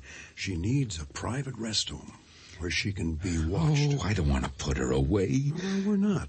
But Murray, she needs help desperately. You think she'd try to kill herself? Perhaps. Okay. Let me handle it, will you? Carol, honey, would you do me a big favor, huh? You want me to go away? Is that it, Murray? Uh-huh. Yeah. You've been working too hard, honey. You know, you could use a rest. I'm tired. I can't fight them anymore. Oh, sure. And that's why you should take it easy, honey. I got just the place. It's like a resort. It's out in the desert. And the food, it's sensational. And do I know about food, huh?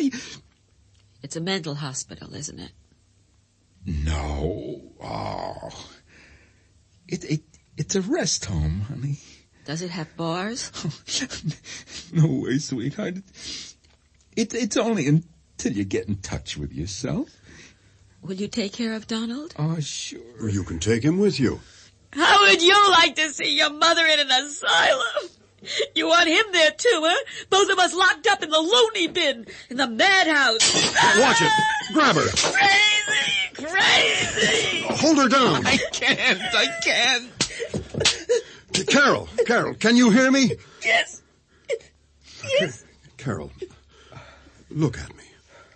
We want to help you. You understand, don't you? Yes. I wouldn't hurt you, honey. I wouldn't, never. I love you. I want you like the old Carol. Everything is coming apart. The boys are killing me. They really are. And that woman, oh, that woman is... Oh, you don't have to explain, honey. Murray, she really exists. There is a note. Wait a minute. I'll find it. You'll see. Here. I knew it. Yeah. You're right. May I read it, Carol? I love Elmer, and he's in love with me. He's mine. Elmer hates Carol. Murray, is this in her handwriting? I don't know. I said there was a letter. Now, are you convinced? Now will you believe me? Yes, Carol, yes. We believe you. Do you have any more letters? No, that's the only one, since I left Chicago. I burned all the others. I always burn them.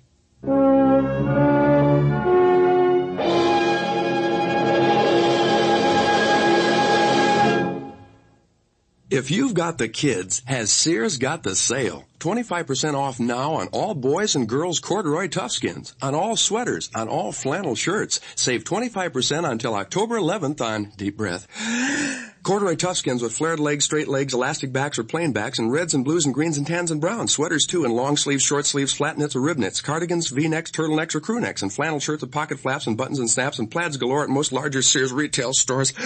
Sears, where America shops for value. James Whitmore as Will Rogers.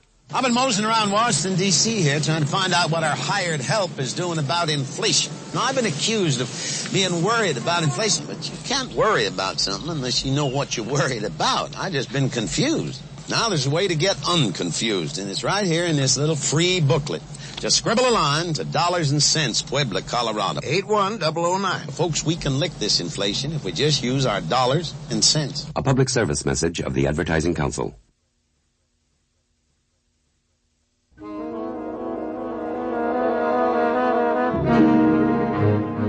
Vincent Price again, and here's the fourth act of Altered Egos. Suppose you were threatened and nobody believed you. How would you feel? Undoubtedly frightened, no, frantic, almost irrational, as the unseen and the unbelieved move closer and closer. Is there really somebody holding Elmer hostage? Yeah. I expected Miss Lane. No, she's busy. Is she looking for someone? Who is this? A friend of hers. You can tell Carol Elmer's with me. It's some woman. She says she's got... It's her. She's got my baby. Give me that. Give him back or I'll kill you. Hello, Carol. I told you. I warned you. He's mine. Not anymore. I will do everything for him that you can't. Please. Elmer doesn't like being dragged all over the country. He needs a home with me. Why? Why are you doing this? Are you serious? After what you did to me, to my life, you destroyed my marriage. I will never forgive you, and neither will Elmer. Neither will Elmer. But he didn't tell you that, did he? Did he? Well, he didn't have to. He'll never speak unless I'm there. Go ahead. Make him talk. You can't. You can't. He talks to me. Elmer loves me, not you. Liar, he hates you. I want to hear it myself. Let him tell me. I hate you. That wasn't Elmer, was it? Yes. Was it? Yes. No. Oh, anything you say. You make him talk. No. If you don't, I will cut off his arms. Or both his legs. No, please don't. And then his head. Oh, please. I will murder him if he doesn't talk. No. And it will be your fault. You will be responsible. You make him talk. I can't unless I hold him. Murderer. No. Murray, take her into the bedroom. No. Hello? I warned her. If she doesn't make Elmer talk, I will punish her. Is Elmer with you? I wouldn't leave him alone. Oh, no, he will never be alone again. I will always be with him. Always. Did you write the letter to Carol? Oh. You're one of her boys. She wants to trick me, doesn't she? I know she can change her voice. Will you tell her to make Elmer talk? You'll have to tell her yourself. If she doesn't, I will kill him. You wouldn't do that. Oh, yes, I will. She kept us apart. She stole him from me. You ask her. You ask her. You mean Elmer belongs to you? She took him away from me. We were happy until she came between us. She enticed him. Yes, he belongs to me. How do you know that's really Elmer? Well, it has to be. He didn't tell you. Because she's poisoned his mind. Or the real Elmer is hiding from you. What do you mean hiding? Where? Oh, he could be here in Carol's hotel room. Why don't you come here? Yes, come here and find out for yourself.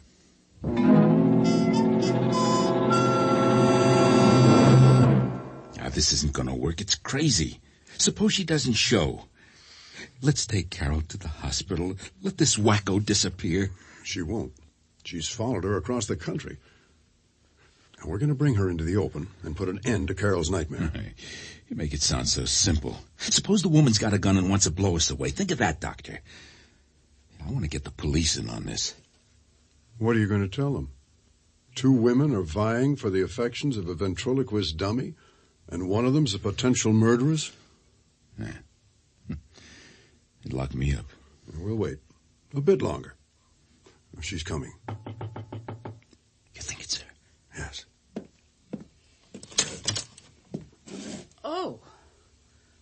Oh, I have the wrong room. Oh, no. Won't you please come in?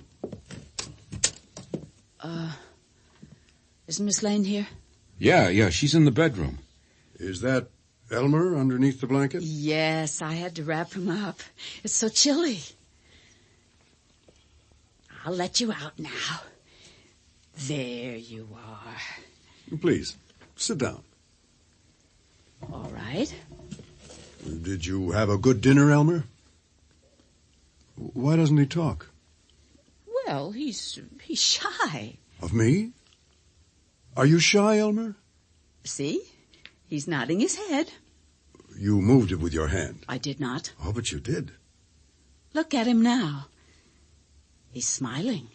Murray, get Miss Lane, please. With the other one? No, alone. Why did you take Elmer away from Miss Lane? I didn't. He told me to come and get him. He's so unhappy with her. It was just a matter of time. She's got him. She's got my Elmer. He is mine. He's mine. Give him back. I will not. He hates you. Always traveling, always in cheap hotels. You tell them, Elmer. He can't. Elmer only speaks for me. Tell her. He won't. Stop laughing. Stop it. I can make him talk anytime. Elmer, who do you love? Tell her you love me. Say it. Say you love me. He doesn't. He will. Say it. Tell me. You want to live with me. I'll give you everything. Please tell me that you love me. I hate you. You filthy thing. I'll kill you. Don't do that. Be careful. Kill you. Be careful. Get around, Billy. Get around. Hold on. Carol, move back. Move away, Carol. Filthy thing. He's dead. He's dead.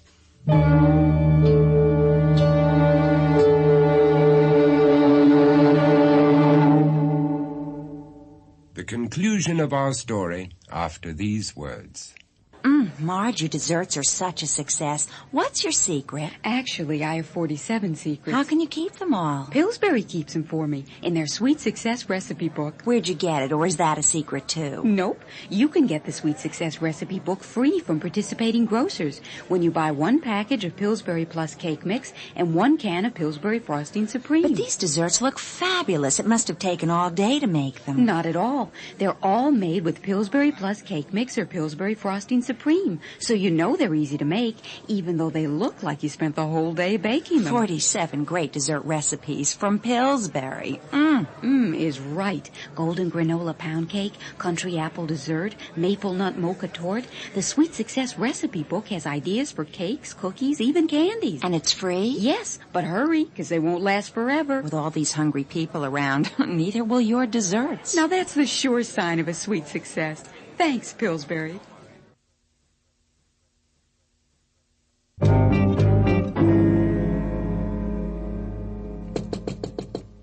Come in.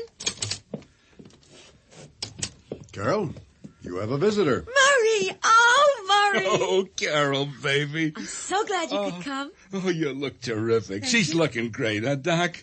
How you doing, kid? Murray, I feel like a weight has been lifted off my shoulders. I'm like a new woman with an entire life in front of me. Oh, you don't have to talk about it. Oh, but I want to. I can talk about it, Murray. It's part of my therapy. Sure, babe, sure. I was so mixed up. Elmer was real. Donald was my son. I'm glad it's in the past. All of us are. I'm so happy it's over. Murray, I have really purged myself of those voices and those problems. Ah, that's sensational. Right, Dr. Lang? It's an excellent start. And my career is still ahead of me. Yeah. You want to go back on the stage again? I mean, you want to sing this time? Not at all. Murray, I'm a great ventriloquist. But, I thought you put Elmer away. I did. This is a new concept. A mother and daughter act. You'll love it. I wish you could meet Amy, but she's sleeping right now.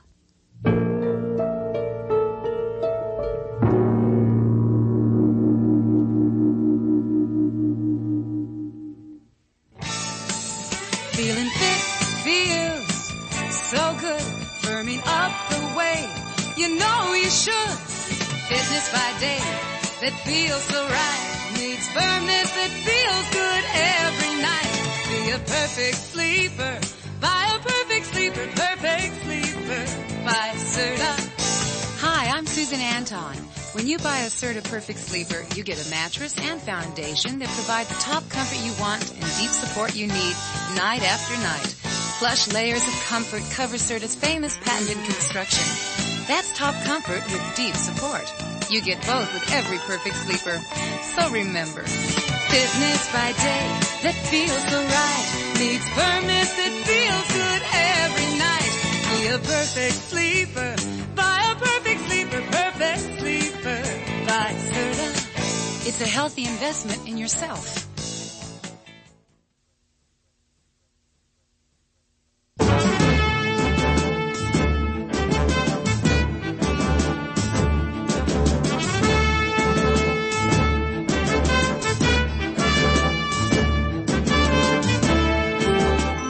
The Mutual Radio Theater is brought to you 5 nights a week at this time. Tonight's original radio play, Altered Egos, was written by Ken Gerard and produced and directed by Livia Granito.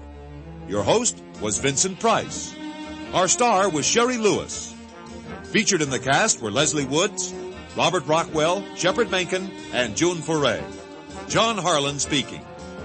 The Elliott Lewis production of Mutual Radio Theater is a presentation of CVI.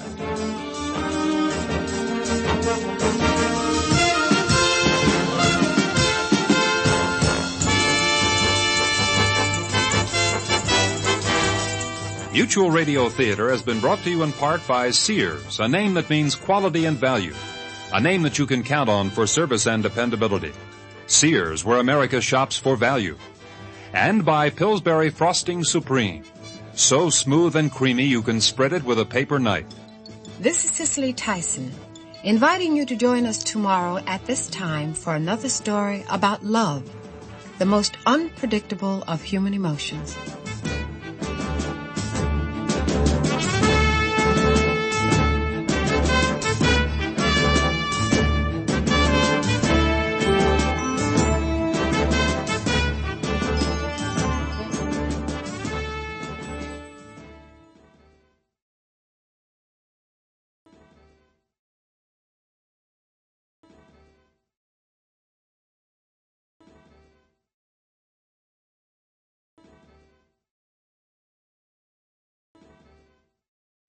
This is Vincent Price.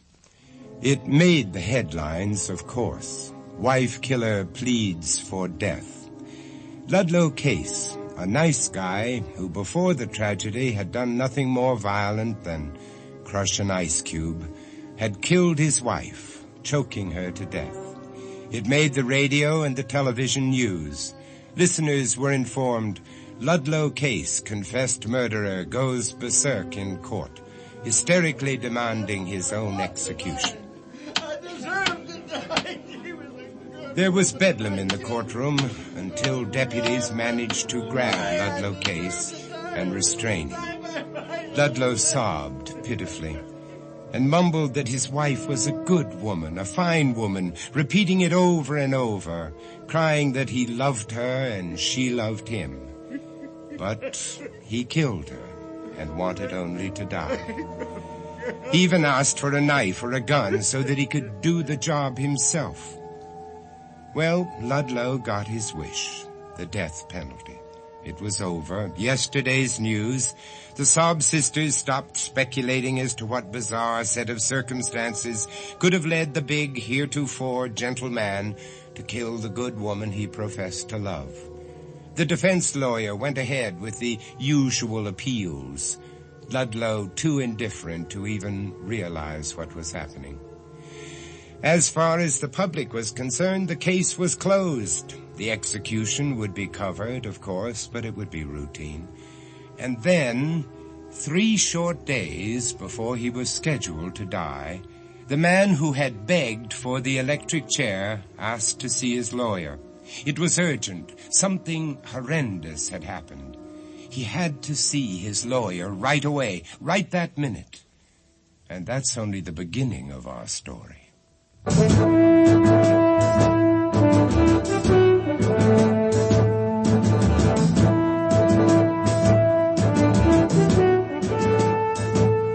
Mutual Radio Theater, a new adventure in radio listening. 5 nights of exceptional entertainment every week, brought to you in Elliot Lewis's production of the Mutual Radio Theater. Our story, Love Spelled Backwards by Marion Turk. Our stars, Parley Bear and Virginia Gregg.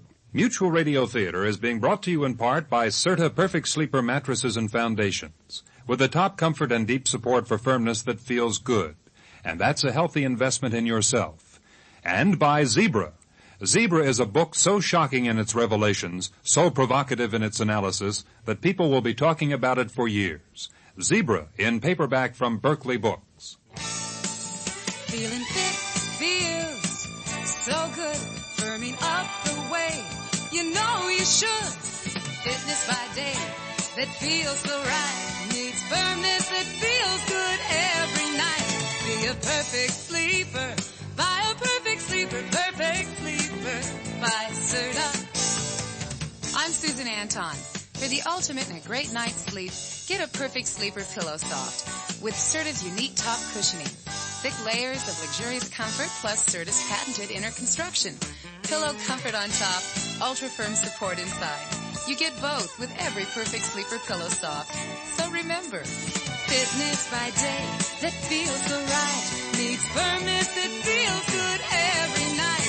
Be a perfect sleeper, buy a perfect sleeper, perfect sleeper by Serta. It's a healthy investment in yourself.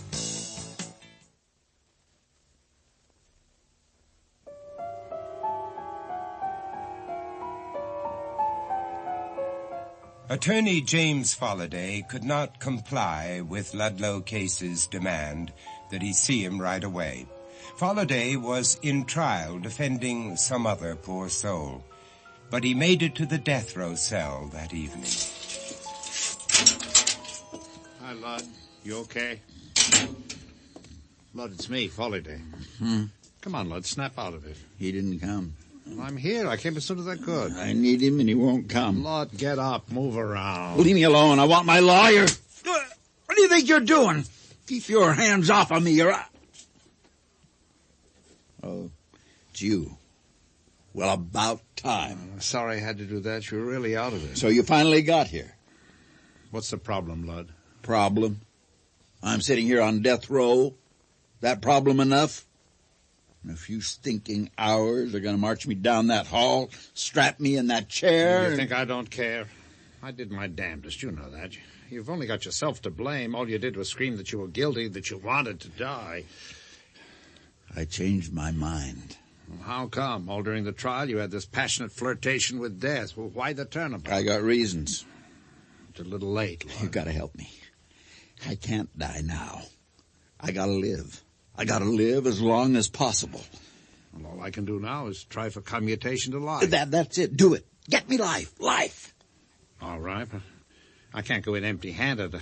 I've got to have something to present, some new evidence, or at least some extenuating circumstance.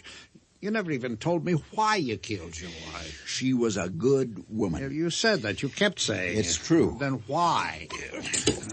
This lousy cot creaks every time you move. You'd think the least I could do for a guy is give him a cot that doesn't creak. Lord, I'm asking you why. I'm no monster. Just because I look big and tough doesn't mean anything. Inside, I'm a marshmallow. So what happened? She was a good woman. Lord, try to understand. You'll have to give me something to work In with. all the time we were married, she never yelled or screamed or cussed me out. I'd get uptight, but she'd stay cool, calm, and chock full of love. Well, a minute ago you were fighting mad. Now you're going dreamy on me again. I've heard all this stuff. 100 times I've heard it. She was the perfect wife, the greatest housekeeper, the most fantastic cook. Her souffle never fell. I mean never. Okay. She was too good to be true. So why did you kill her? She loved me. Go figure, women. I never thought I had a chance with her. I'm just a slob. But she loved me. We're not getting anywhere, lad. She did everything for me. Bought all my clothes, laid them out for me in the morning, got up early to fix my breakfast. So? Her name was Ebol, you know. Yes, it's an odd name. Well, don't you get it? E-V-O-L. Love, spelled backwards. Oh. Her mother's name is Legna. L-E-G-N-A. Try spelling that backwards. Oh. When Evol was 12, her father killed himself. Well, you never told me that. Nobody could understand why. He seemed to have everything, especially the perfect wife. Well, go on. One day he came home from work, drove the car into the garage, turned off the motor, put a gun to his head, and pulled the trigger. Good Lord. Every night when I drove home from work, I'd think about him. I'd put the car in the garage and sit there for a while. I bought a gun, kept it in the glove compartment. Sometimes I'd take it out, raise it to my temple, but I never had the guts to pull the trigger. So I'd steel myself, because I knew she'd be there waiting with a great big smile. Was your day full of love? She'd ask. It's cute. I thought so too, at first. And I'd answer, well, not exactly, but the night's going to be. And I'd take her in my arms, and she was all round and soft like a rag doll. Lord. Like I said, way back at the beginning, I never thought I had a chance with her. It didn't enter my mind to ask her to the senior prom. I went stag with Brad and 2 other guys, and she was there with Willie Pomeroy. She was all rosy pink and white in a fluffy kind of dress. She looked good enough to eat. I couldn't keep my eyes off her. But I'd never had the nerve to ask her to dance. Then, towards the end of the evening, she walked right up to me. Hello, Ludlow. Hi. Aren't you ever going to ask me to dance? Who, me? Ludlow Case, don't you like me? Even a little? Sure, You really want to dance with me? Oh, silly. Come on.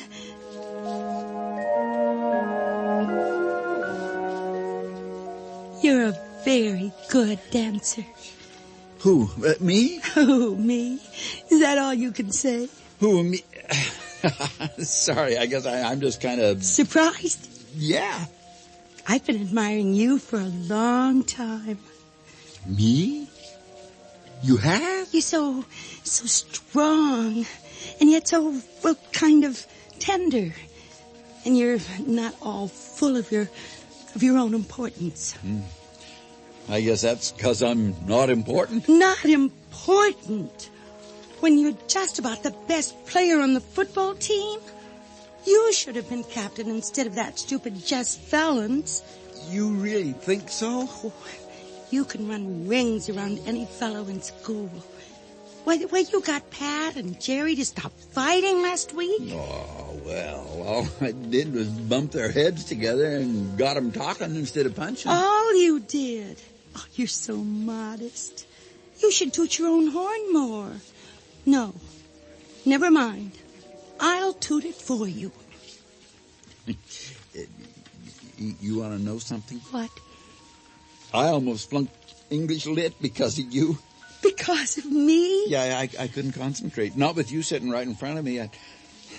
I kept looking at your hair. Oh, Ludlow.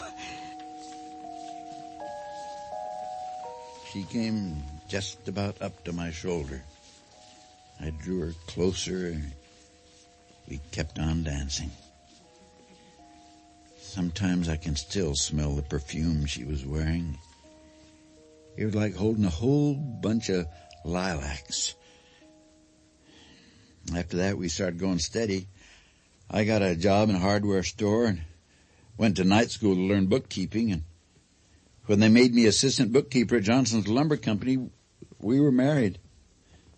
She was the one who proposed. If she'd have waited for me, I'd still be trying to get up the courage.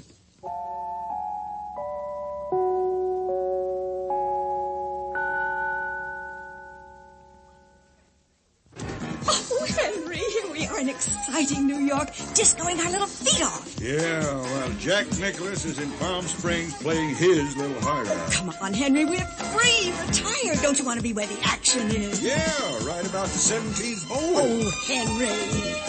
Everyone has a different idea on how to spend their retirement, whether it's that week on the town or golf tournaments you've always dreamed of, or just a short hop to visit the kids. That's what direct deposit's all about.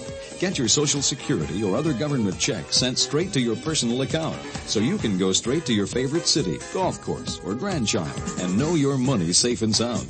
Direct deposit could make your life a whole lot easier, and you'll have more time to do the things you've always wanted to do. Henry, this year New York, next year Palm Springs. What do you say? Lois, let's boogie. Oh, Henry. Sign up for direct deposit wherever you have your checking or savings account. A public service of this station and the U.S. Treasury.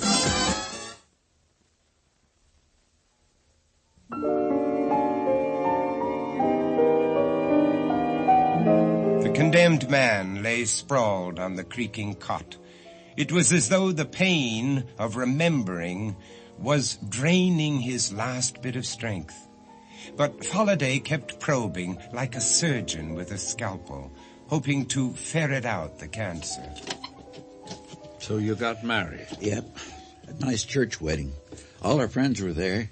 And then? There was a reception in the backyard of her aunt and uncle's home. Her mother was in a sanitarium, been there ever since her father did what he did. Evol's aunt and uncle didn't like me much. They thought she was throwing herself away so that, well, they thought she could do a lot better. It was true, of course. She could have had almost anybody. Des Fellons was on the top of her aunt's list. His father was vice president of a bank. But she loved you. Yeah. The honeymoon was great. I discovered feelings I never knew I had. I hadn't been around women much. My own mother died when I was a kid. My dad never remarried. The two of us just batched it. I thought it was really something the way she fussed over me. I even let her crack my breakfast eggs and spoon feed me. When I took my shower, she asked me to leave the bathroom door open. She didn't want anything to come between us. So when did it go sour? I don't know. It wasn't any one thing. Maybe if we'd had children. She had 2 miscarriages, you know. No, I didn't know. Funny thing what the doctor said. I never believed him, of course. Well, what'd he say? that she brought on the miscarriages, that she didn't really want children. Maybe she was afraid they'd come between you. No, with all that love to give, why wouldn't she want kids? After each time she lost the baby, she'd cry for days and cling to me. All I have is you, she'd say. Then she'd dry her eyes and tell me, you're all I need. She was being brave about it, you see. I see. After she lost the second baby, we gave up trying. And she clung more than ever. She used to say she hated to see me leave for work in the morning, and she could hardly wait to meet me for lunch. Every day she'd go to all the bother of taking the bus downtown just to be sure I ate right. We'd go to a health food cafeteria. She'd take one tray for the both of us. Cozier that way, she said.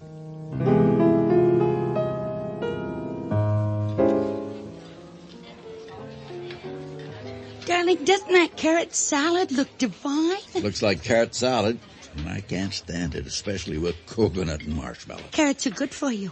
They're chock full of vitamin A. I have a great idea. Let's live dangerously and eat something sinful. I love it when you're facetious, darling. You take some sprouts. I hate sprouts. Nonsense. It's the best thing in the world for you. Here. Would you like some soybean loaf? Would it do any good to say no? Oh, darling, you're so funny. Hey, there's something I want. Chocolate pudding. Carob, dear. But it must be left over. They had it yesterday. Take the prune whip. No prune whip. Anything but prune whip. What did you say, dear? Not a thing. I didn't say a thing. Well, while you're pairing, I'll run and get that nice table over by the window. Sure.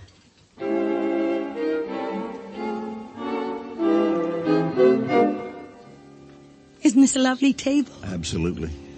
How was your morning, honey? Okay. Pete wanted me to have lunch with him. Oh, he could have joined us. Here?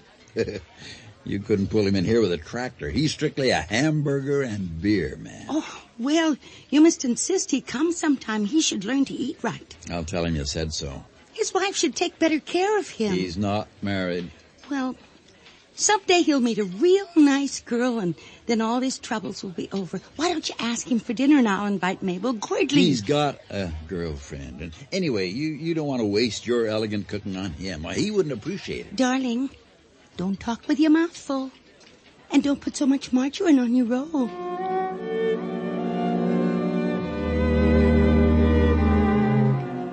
She did cook real elegant, believe me. Lunch out was soybeans and sprouts, but dinner at home was gourmet all the way. She made all kinds of fancy things and tried to teach me how to pronounce them, but I never could. Vichy sauce and all that. It was mostly kind of soft, creamy stuff. She wouldn't ever just slap a big, juicy steak on the pan. When I'd tell her that was all she had to do to make me happy, she'd smile, that soft, understanding smile she had, and say she liked to fuss and bother for me. A most unusual woman. Taking care of me was her mission in life. If I had to work late, she phoned every half hour to warn me not to get overtired. The slightest cold, and I'd be put to bed with a vaporizer, heating pad, and hot lemonade. And on Valentine's Day, You know what she did one Valentine's Day? Maybe that's what did it.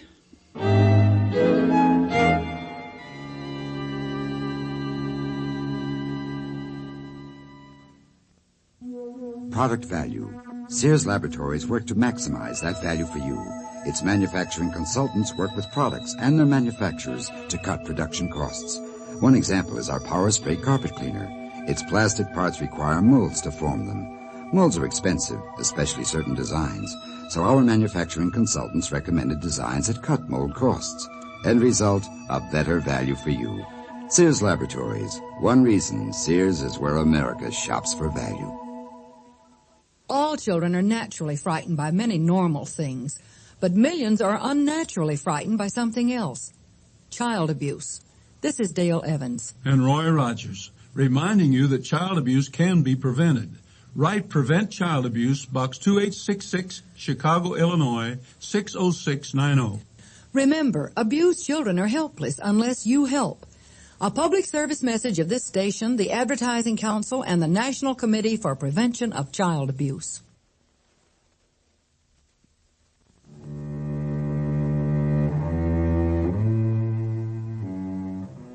Love. Who can fathom its many guises or control its power? Like all power, love has the capacity to heal and also to wound. What was it Evald did to Ludlow on that Valentine's Day, the day of love? To find out, we go to the offices of Hunter and Company Builders, where Ludlow had a desk in a very large room that accommodated bookkeepers and accountants. A messenger boy is walking towards Ludlow's desk. You Mr. Ludlow Case? Right. I got something for you. Okay, where is it? It's downstairs. See, it's kind of big, so I didn't want to lug it up here till I was sure. The address was blurred. So what is it? It's a Valentine, sir. I'll be right back. You getting a Valentine, Lud? I'm afraid so. Yeah, I got one this morning. Overdrawn bank statement. I have a feeling mine will be worse. Here you are, sir. Would you just sign for it, please? Well, oh, will you look at that? Hey, that's as big as I am. A great big red satin heart. Hey, what does the ribbon say? Evie loves Lud. Oh, ain't that the pits? Get that thing out of here. Well, you haven't seen it all, sir. See, there's this round box in the center, you see? And you're supposed to open it. I've seen enough. But that's the main attraction. See, you open the box, and then a Cupid doll springs out. A Cupid doll? And she talks, too. Here, I'll do it for you. Kissy poo, I love you, kissy poo. Are you going to get that thing out of here, Dorothy? Yes, sir. Right away. I'm just doing my job. I'm sorry about that, sir. Oh, Kissy Pooh, I love you.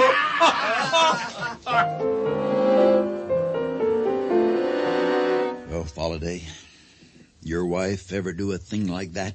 Hardly. Did you talk to her? Did you try to get her to listen to reason? Are you kidding? I tried everything. It was like talking to water.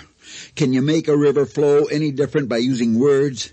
She'd listen, she'd agree with everything I said, and then she'd go right along the same as always.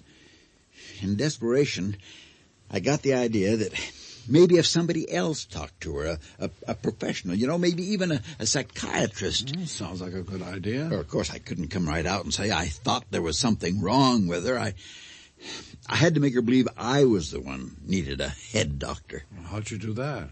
Well, I'd been having the same kind of dream almost every night. I'd be at a phone booth, and it would be very important that I call Evie. It'd be life or death, but no matter what I did, I couldn't get her. I'd dial, and nothing would happen. I'd call the operator, and she'd come on, and then go off before I could say anything. And I'd look around for someone to help, and there was never anybody there. There was nothing but the phone booth and the darkness, and I'd keep on dimes in and dialing, and then I'd wake up in a cold sweat. What did the psychiatrist say? Oh, he said it was a sign of frustration. I already knew that. I'd read a book on dreams once. But I told Evie I was worried and was going to see this doctor and wanted her to come along. Well, she went with you? Oh, sure, she couldn't wait. Of course, I saw him myself the day before, even though I had to pay extra. I had to explain the whole situation, that he was to pretend I was the patient, but that what I really wanted was to see if there was something he could do about her. His name was Roselle, Dr. Leon Roselle, and he had a foreign kind of accent that sounded put on to me. Ah, dear people, come in. Sit. I'll be with you in a moment. Ah, here it is. Yes, of course, Case. Monsieur and Madame Case. Monsieur's having dreams, no? Yes. I'm always dialing this phone and... dreaming is not too serious. Anything else bother you? Well, you know, Doc, like I said when I made the appointment, my wife, Evie, she came along. Yes, of course. Whatever it is, I want to help Ludlow see it through. Most commendable indeed. Tell me, madam, you and your husband, you have a good relationship? Oh, our relationship couldn't be better. We love each other as much now as the day we were married. Maybe more. No complaints? Complaints? About Lud? Every day I thank the good Lord for sending him to me. He's my whole world. Oh, so perhaps he should not be your whole world. Perhaps... I'm sure your wife feels the same. My wife? Well, my wife...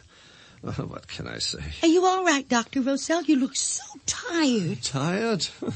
Oh, you poor man. You're exhausted. And no wonder. Listening to people's troubles all day long. Day after day. Oh, you should take a vacation. How can I? Appointments, nothing but appointments. Paranoiac, psychopaths, manic depressives, all needing me. They're draining me. They're draining my life's blood. Now, what you should do is quit. Go into another line of work. How can I quit? How else can I make so much? I'm up to my beard in debt.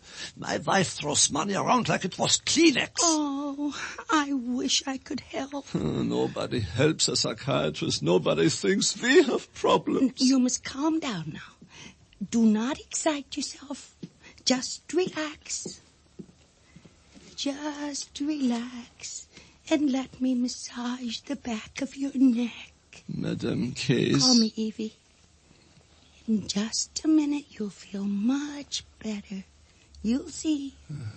Madame Evie. My, all the muscles back here are so tight. Oh, that feels so good. Oh, you have the touch, definitely. Oh, you have the touch. Now, about your wife. You must be firm. Very firm. She'll respect you for it. She will? Of course. Now, I'll tell you what you must do. You must tell her that the next time she buys anything without asking you, you will shave off all her hair. Oh, you think it will work? I guarantee it, Dr. Rosell. Call me Leon. Hey, stop kissing my wife! Only on the cheek. What man could resist this feminine delight? Oh, you're so fortunate, Monsieur Case. I hope only you realize how fortunate you are. Oh, I'm sure he does. But what about those awful dreams he's been having, Dr. Leon? So he dreams. Everybody dreams. Not to worry, dear lady. And you, Monsieur Case, you take nice long walk after dinner, then no more telephones not working in your dreams, huh? Oh, Ludlow, isn't that wonderful? All you need is more exercise. Great. Just great. Madame Evie, please wait in the outer office, dear lady. I must have one moment with your husband. Of course. Goodbye, and merci. Merci to you. I must kiss your hand. With your permission, of course. Go ahead.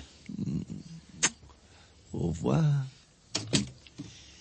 Doctor, you didn't... You are frustrated. With a wife like that, you're frustrated? Get out of here! You are crazy!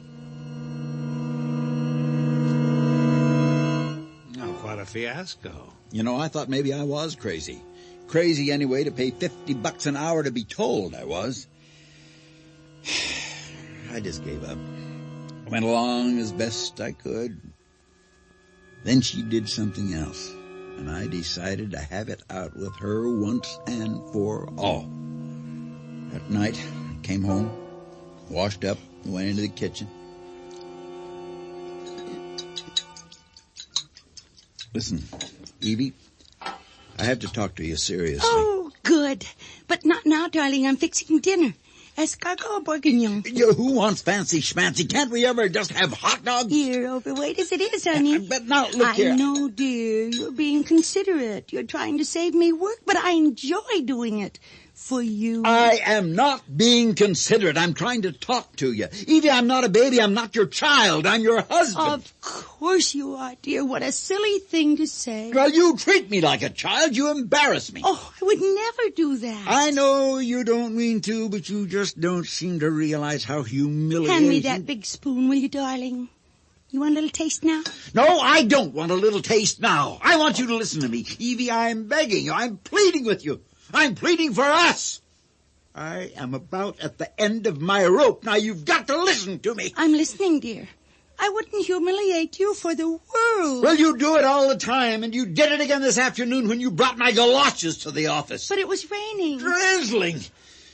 I'm a grown man, Evie. I have a right to get my feet wet if I want to. Oh, but you don't want to, do you? Yes, I do. I want to get my feet wet. Now, you are being childish. No, you are being childish. In fact, you're being infantile if you can't see what's wrong with bringing my galoshes to the office.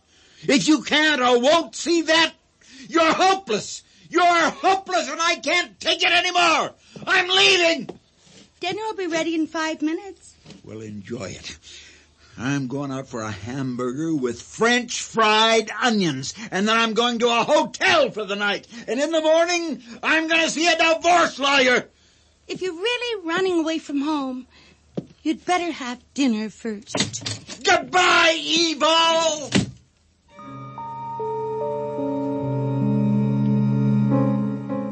You actually walked out on us? Yeah. But I went back. I had the hamburger and the onions, and I dropped in at a drugstore for some antacid tablets. I was within a couple of blocks of our house when I heard the siren. My heart started pumping like mad. Somehow I knew the siren was for Evol. I got this dank feeling like my gut was just a big hole and I was being sucked into it. By the time I got to the house, they were carrying her out. I grabbed hold of one of the medics. He told me she'd taken a whole bottle of sleeping pills. I rode with him to the hospital, and I paced the emergency waiting room while they pumped out her stomach. I hadn't tried to understand her. She'd lost her mother and father when she was a kid, and I guess she was scared she'd lose me, too. It was a long wait. And then when one of the doctors came to tell me she'd be okay, he looked at me like I was some kind of villain. Mr. Case? That's right. How is she, Doc? Is she all right? Well, fortunately, the ambulance got to her in time. You're a very lucky man, Mr. Case. Oh, yeah, I'll say. Your wife is a wonderful person. Her first thought was to protect you. The moment she regained consciousness, she said you were in no way to blame for what happened. Well, It's just fortunate that someone called. A neighbor, perhaps. You'll want to thank whoever it was. Oh, sure. Can I see Evie now? Mm-hmm. For a moment.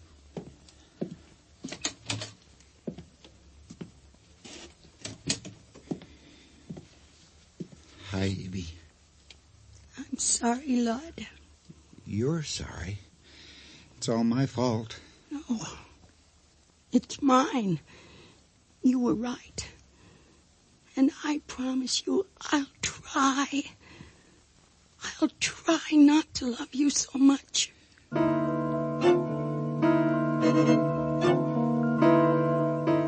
Well, that just tore me apart. What do you do with a woman like that? Well, did you ever thank the neighbor who called? And you know, I never could figure out who it was. Evie said she didn't know. When we got home, she told me again she understood what I'd been trying to say and that things would be different, but they never were. I just tried to accept it as best I could. She just didn't have it in her to change. Well, we all have our hang-ups. I guess so. Maybe if I hadn't gone on the camping trip, but oh, Lord, how I wanted to go. I can't remember ever wanting anything so much, except maybe my first bicycle. There were 10 of us, guys I used to pal around with in high school. Every year in September we'd go up to the mountains for a weekend. But I hadn't gone with them since I was married because Evie was afraid I'd get snake bite or poison ivy or something. That year, though, Brad, my buddy, kept insisting. One night he dropped by the house unannounced to try to talk me into it. Maybe if he hadn't, everything would have been different.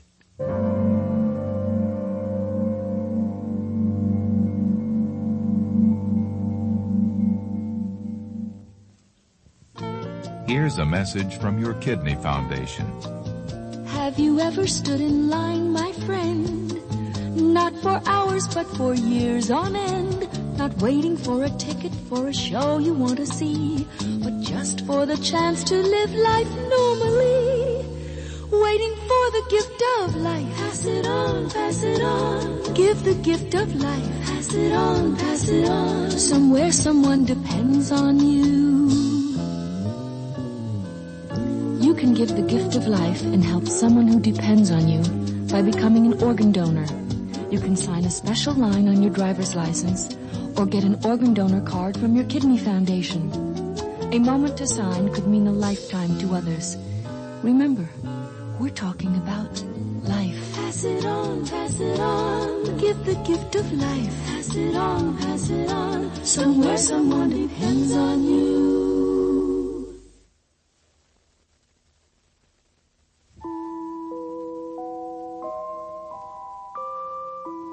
Vincent Price again, and here's the fourth act of Love Spelled Backwards. Evol has welcomed Ludlow's friend, Brad, and is serving refreshments. Some more mint frappe, Brad. Don't mind if I do. Hey, this is just great. Old Lud here sure hit the jackpot when he got you. I'm the lucky one to have him. Now, Evie. Now, you sure wish you'd reconsider, Lud, and come along. You know, we always used to call ourselves a terrible 10, but without you, we're just the nasty 9. Why don't you go with them, darling? What? What'd you say, Evie? Why don't you go on the camping trip with your friends? It would be a nice change of pace for you. You've been working so hard. But I know you're worried about leaving me, but I'll be just fine. I'll wash my hair and hem up those curtains. The first thing I know, you'll be back. You mean it? Well, sure she means it. Like my Alice. Can't wait to get rid of me for a couple of days. I promise to keep all the doors and windows locked at night, so I'll be perfectly safe. It sounds like she was trying to change. Yeah. She sent me off with a brave smile and the world's largest first aid kit. Well, golly, that was a beautiful spot. Only a couple of hours from town, but like a whole different world. I hadn't felt so good, so relaxed, and I don't know when. The air was crisp, and you could smell the pine trees, and I felt, well, how would you say it? Attuned. Attuned to the guys and the earth and the stars. Attuned to God Almighty.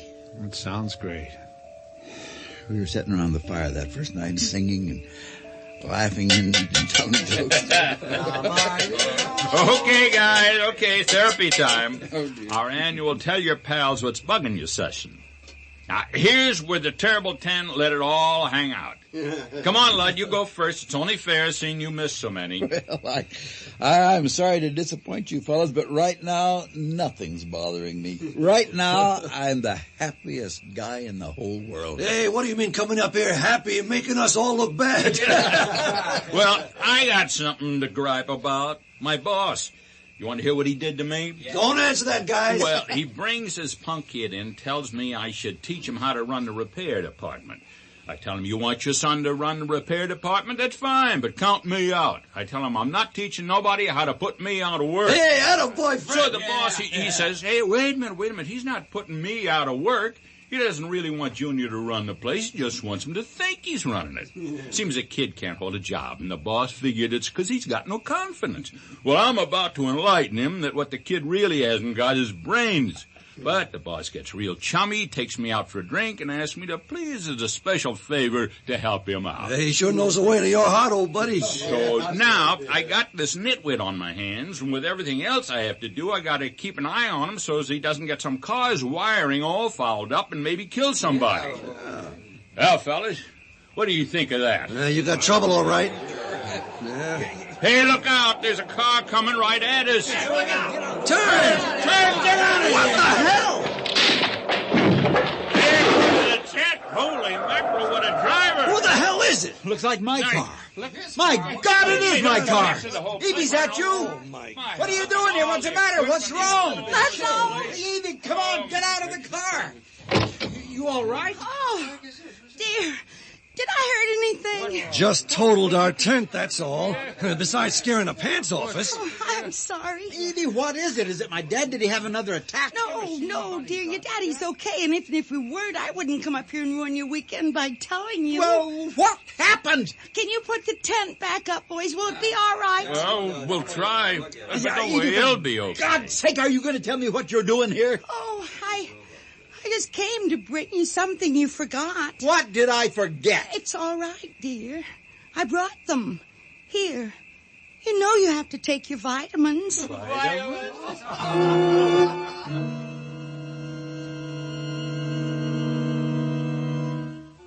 Well, a doll like that, I couldn't let her drive back all alone now, could I? Well, I guess not. Yeah. It was about 2 a.m. when we got home. We went into our cozy, neat-as-a-pin house that Evie had decorated so it looked like it could have been in a magazine. But that night, somehow, it seemed strange. Alien. As though I'd never seen it before. Evie said she'd fix me a nice, hot cup of milk.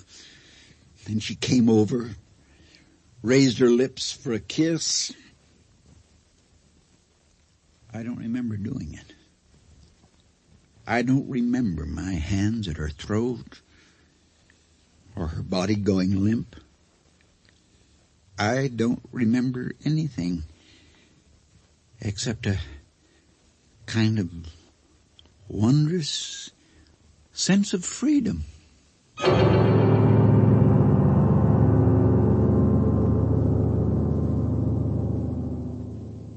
The conclusion of our story after these words. Kinta Haig dead at the scene. Richard Haig in critical condition.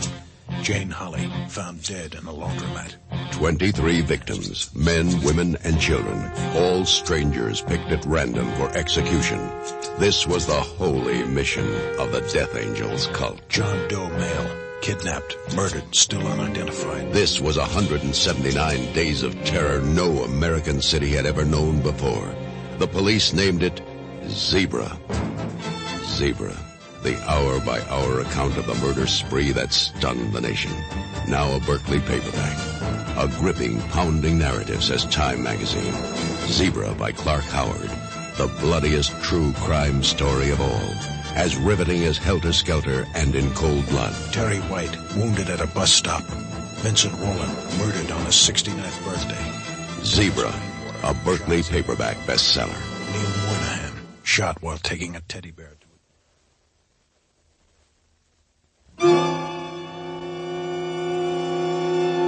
I'm pleading with you, Foladay. I'm begging you. Don't let him strap me into that electric chair. I want to live. I want to live as long as possible. I can't die. Not yet. Well, you still haven't told me what made you change your mind. She came to me last night. Ebal, she stood right there, right where you're standing. I could see her. I could see right through her. She spoke to me. She said, "I forgive you, my dear." She said, "I love you. I'm waiting for you. Oh, don't let me die. Don't let me die."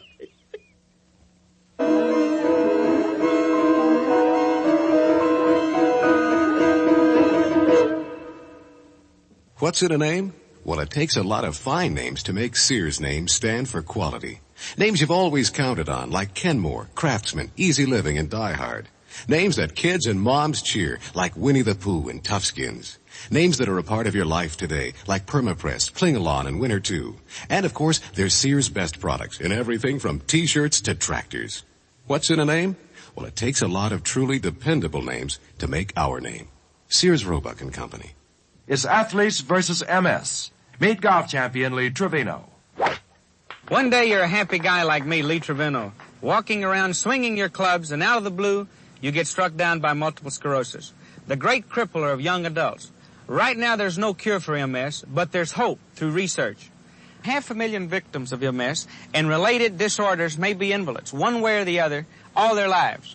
Join Lee Trevino. Support your local chapter of the National Multiple Sclerosis Society.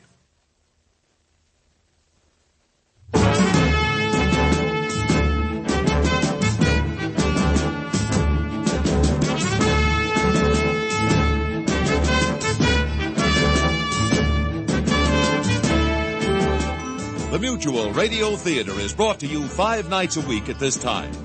Tonight's original radio play, Love Spelled Backwards, was written by Marion Turk and produced and directed by Fletcher Marco. Your host was Vincent Price. Our stars were Parley Bear and Virginia Gregg. Featured in the cast were Hans Conried, Larry Moss, Dawes Butler, and Barney Phillips. John Harlan speaking. The Elliott Lewis production of Mutual Radio Theater is a presentation of CBI.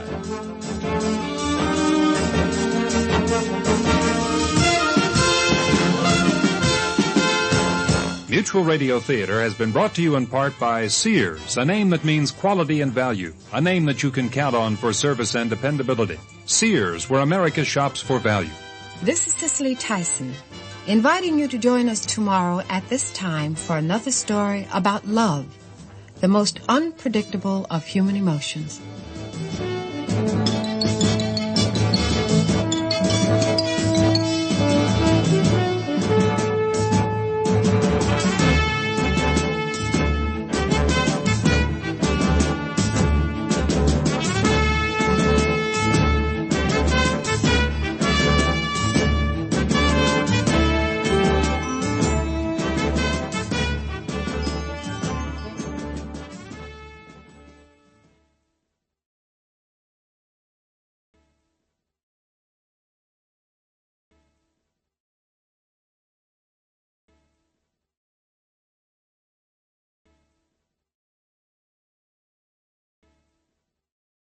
This is Vincent Price. I heard a story from a doctor friend of mine that was so incredible, I decided to ask him to tell it himself. Incidentally, he's a psychiatrist, and the story is about one of his young patients. Ordinarily, a doctor won't reveal case histories, but there's no one to be hurt by this story, and I am sure that he will tell it with discretion.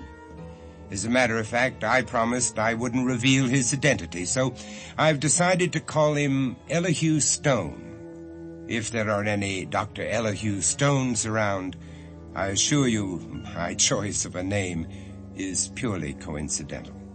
Anyway, he can tell the story better than I. Doctor? Thank you. No, my name isn't Elihu Stone, but I am a psychiatrist, and this story did happen. I've written a paper on it that will be published next month. 2 years ago, I was a resident psychiatrist at the Angeles State Hospital. A young man was sent up to my office with what I thought were classic symptoms of chronic depression. For the sake of the story, let's call him Alvin Lorick. I don't sleep at night. I'm tired all the time. Mm-hmm. How long would you say you've been feeling this way? About a year. Is there any reason why you think you should be depressed? Yeah. Would you like to talk about it? I can't. I understand. No, you don't understand. Alvin, you were sent here because you need help. Right now, you may not be able to tell me what's troubling you, but maybe when we get to know each other better. I want to tell you, but I can't. He'll hear us. He? Who's he? Have you got a pencil and paper? I handed him a penciled piece of paper, and he began to write with his left hand. He'd hardly begun when his right hand pulled the pencil from the other and snapped it in half. I told you, he won't let me, and he won't let me talk either. Who is he, Alvin? Tell me. I'm going to tell you. He can't stop me. His right hand suddenly stiffened and became a claw that quickly clutched at his throat, while his left hand tried helplessly to remove it. Lying in front of me was a human being, very much in the act of trying to strangle himself with his own hand. What's more, he was doing a pretty good job of it. A patient who is serious about inflicting injury on himself wouldn't use his bare hands as an instrument of destruction.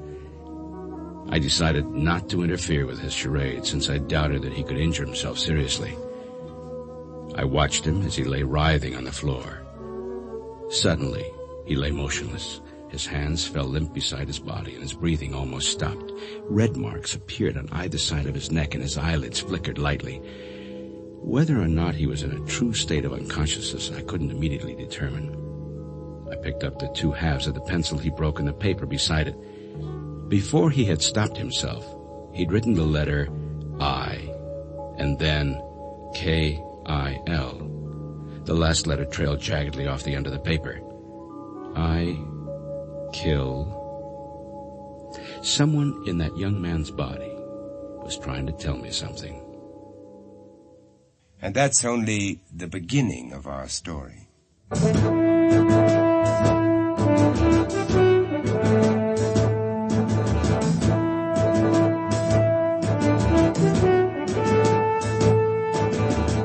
Mutual Radio Theater, a new adventure in radio listening. 5 nights of exceptional entertainment every week, brought to you in Elliot Lewis's production of the Mutual Radio Theater. Our story, The Man Who Talked to Himself by Shepard Menken. Our stars, Lou Horn, Mary Jane Croft, and Mr. Menken as Cliff Sager. Mutual Radio Theater is being brought to you in part by Coronet Paper Products, family money savers from Georgia Pacific. Product value. Sears Laboratories work to maximize that value for you. Its manufacturing consultants work with products and their manufacturers to cut production costs. One example is our Power Spray carpet cleaner.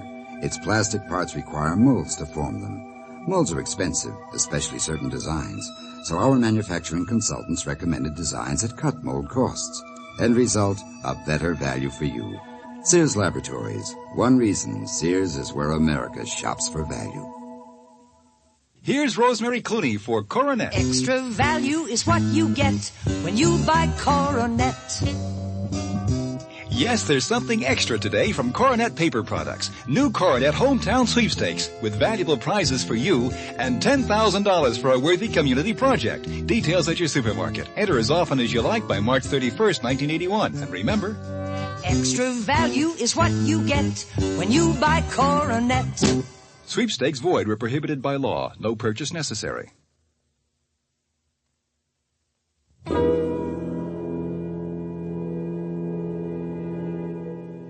A young man lies unconscious in front of Dr. Elihu Stone. By his own hand, with his own strength, a patient has attempted self-strangulation. Dr. Stone continues. Well, that isn't what I thought at the time. Actually, I supposed that the man was putting on a show for my benefit. Either that was the case, or there were two distinct people living in this young man. Schizophrenia, a double personality. But that kind of theatrical performance isn't unusual with people who are deeply disturbed, and I didn't think that he could inflict too much damage on himself with his bare hands. At any rate, stories should begin at the beginning. Alvin Lorick came to me for therapy after that first traumatic incident, and of course, his problems began long before the day he kept his appointment at my office. By his own account, he was a quiet, gentle person who seemed to have a closer than usual relationship with his father. Alvin, if we're going to fly those models, let's get out there before the day's over. Okay, Dad, I'm getting the fuel. And bring an extra plug. Plane won't fly if we can't fire up the motor. Right. Oh, where's Mom? She's still upstairs. You like eggplant? I can take it or leave it. That's what we're having for lunch. I made eggplant sandwiches. Oh, yeah. You'd be surprised how good they'll taste when you're hungry. Eggplant sandwiches? Well, it was the only thing left in the fridge from dinner last night. I didn't want to bother your mom with our lunch. Now listen, let's get out of here or the whole day will be gone. Okay, I'm ready. Let's go. Say goodbye to your mother. Goodbye, Mom. We're leaving. Bye. What time are you planning to be back? Should be back about 4, Alice. Bye. Nothing's going to slip around back there, is it? No, I tied it down pretty good. Can't put a lead weight on a model airplane. Let's get moving. I hope it's not windy out there today. I'm not worried about wind. I just don't want anybody to be playing ball on the field. Well, we can always go to the far end. We won't bother anybody out there. Oh, hey, I forgot. Did you get new batteries for the remote control? Oh, relax. I took care of everything. I hope you're a better pilot today. Last time you nearly cracked us up in a tree. I'll be better. I can't be stupid forever. Well, it's tough. When the plane's coming right at you, all your control movements are in reverse. I like it better when it's going away from you. Then I feel like I'm in the pilot's seat. Dad? Are you all right? I don't know, Alvin. Well, pull the car over, quick. What's wrong, Dad? Get me home, Alvin. Quick.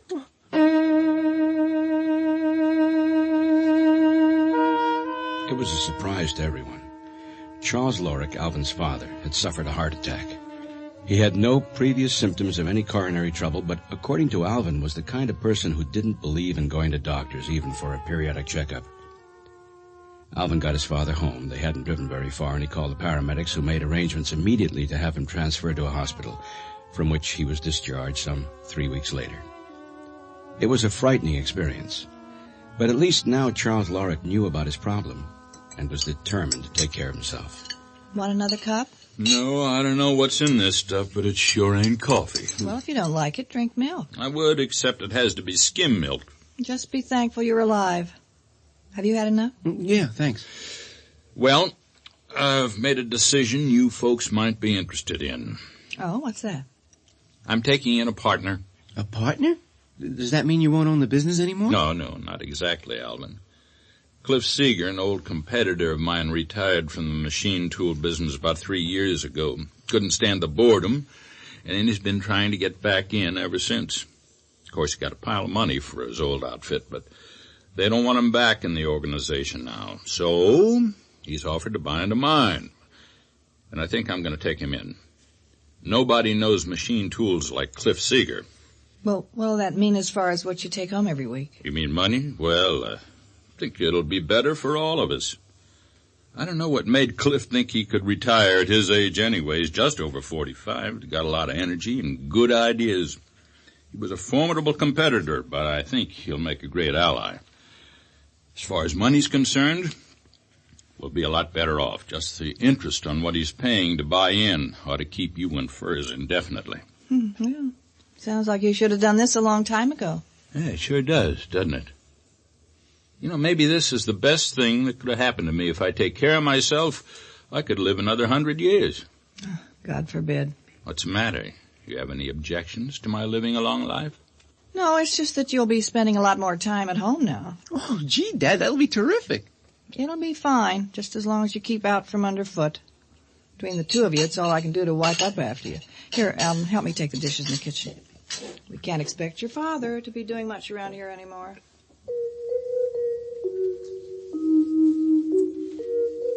And so, little by little, Alvin painted a picture of his mother as a woman in her early 40s, probably attractive, and not overly given to showing affection to either him or his father. It was at the beginning of the 6th session together when Alvin suddenly seemed to fall into a state of deep catatonia. His body became rigid, his gaze fixed. I waited for a moment, and then he came alive as suddenly as he froze, and his story continued. He wasn't supposed to be working this hard anymore. He was supposed to be having more free time. Well, what do you want me to do about it? He's your father. You know more about what's going on with him than I do. He likes flying model airplanes as much as I, and he hasn't found time to go out to the field in 3 weeks. He's busier now than before he got sick. Well, he's putting a partnership together. Wants me to meet this Cliff Seeger, bringing him home tonight. What he thinks my opinion's worth, I don't know. Put on a clean shirt. We may not think much of Mr. Seeger, but there's no reason for him to think you come from a dirty family. Look presentable when you come back. Coming. Hi, honey. This is Cliff Seeger. Hello. Come on in, Cliff. Make yourself to home. What can I get you? Oh, a little bourbon and water be fine. You got it. Won't you sit down, Mr. Seeger? My friends call me Cliff. Cliff? I think we'll be seeing quite a bit of each other. Well, I hope so. Charles didn't tell me he had a beautiful wife. Oh, well, thank you. He didn't say much about you either. Oh, he must have said something. I hope some of it was good. He certainly didn't tell me you were a lady killer. I don't know what to say. Want you a glass of wine, Alice, and your bourbon and water, Cliff. I'd like to make a toast to us, to all of us, for a long and prosperous... Hi, Dad. Oh, Alvin, just in time. Was just about to make a toast. Oh, I'm sorry I interrupted, Dad. This is my son, Alvin, Cliff. Hello, Alvin. Hello. You can take a sip from my glass, Alvin. Now, where was I? Oh, right. I propose a toast to a long and successful... Dad! Catch him! Oh, my God. Dad! Dad! Move away a second, son. He's dead. Get away from him! Just get away from him!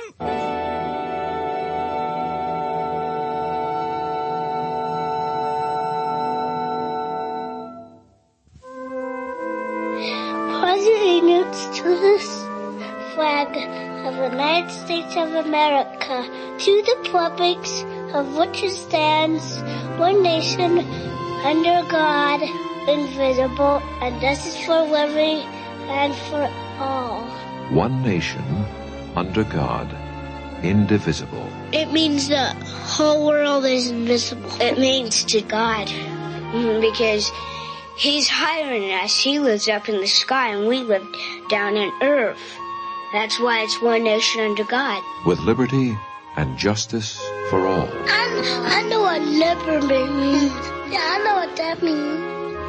Well,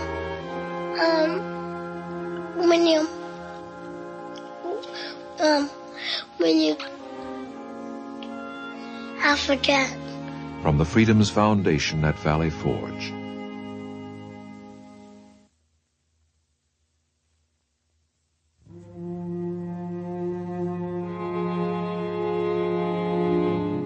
The death of someone close brings a response that's unlike any other.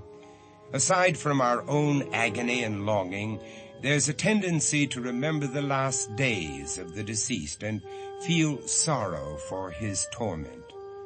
But why do we pity the dear departed who feel no pain or anguish or deprivation? It's the living who are deprived and who often bear the guilt of not having done or said all the acts and phrases too late considered. Dr. Stone? After the funeral, Alvin confined himself to his room and locked the door. What happened then seemed as natural to him as it was incredible to me. As the story continued on his 12th session of therapy, Alvin suddenly became two people. Two separate sides of his own personality. There's nothing you can do about it. But he was my only friend. His business was his friend. You were part-time. I miss him. Sure you miss him. You'll get over it. No, I won't. Why don't you grow up? Leave me alone. You can't be left alone. You're just a kid. Oh, Dad! What am I going to do? Alvin, are you all right? I'm all right. Tell her to get lost. She doesn't care if Dad's dead. Are you sure? Why did you lock the door? I just want to be alone, that's all. I do wish you'd unlock the door, dear. Oh, please go away, Mother. I don't want to talk. Will you unlock the door? Why don't you come in the living room? It's no good to be alone when you're feeling the way you do. I don't want to be with anyone right now. We all feel the same way you do, Alvin.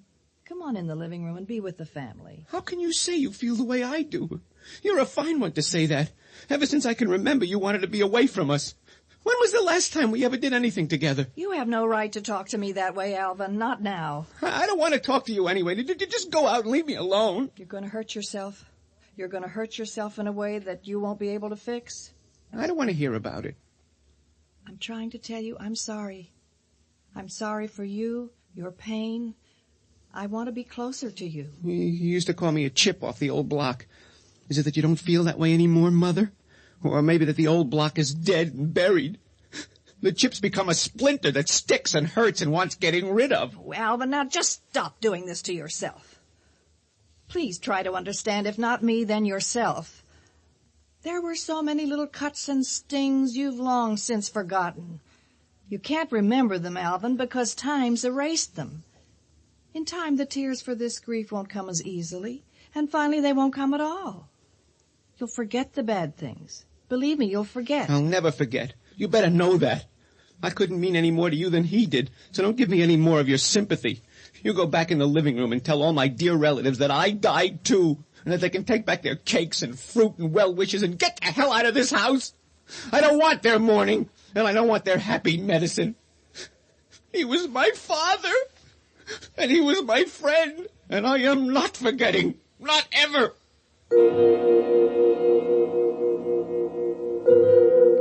The resolve to be unhappy isn't unusual. You've all heard the expression, he isn't happy unless he's miserable. Well, there are people like that. There are many reasons why these compulsions arise. In Alvin's case, it seemed his determination to prolong his own anxiety stemmed from resolve to get even in one way or another. He remained in his room for 3 days after the funeral, taking no food or drink and refusing all solace. How long are you going to stay in here? I don't know. You look like hell. Well, who cares? I do. You're going to kill yourself. I wish you wouldn't take me with you. Not you care about anything. I care as much as you do, jerk. Just forget the whole thing, right? Be happy and drown your suffering in a glass of milk. Well, what do you think I ought to do? What do you mean, what do I think you ought to do? You're hungry enough, aren't you? Yeah? Yeah, nothing. You're starving to death. Now go wash your stupid face and go in and eat something. She'll be watching me. Maybe there are other people in the living room. Big deal. What are you supposed to do, make a good impression? What do you care about what anybody thinks? Well, I don't, except it's embarrassing. Boy, you really are a jerk.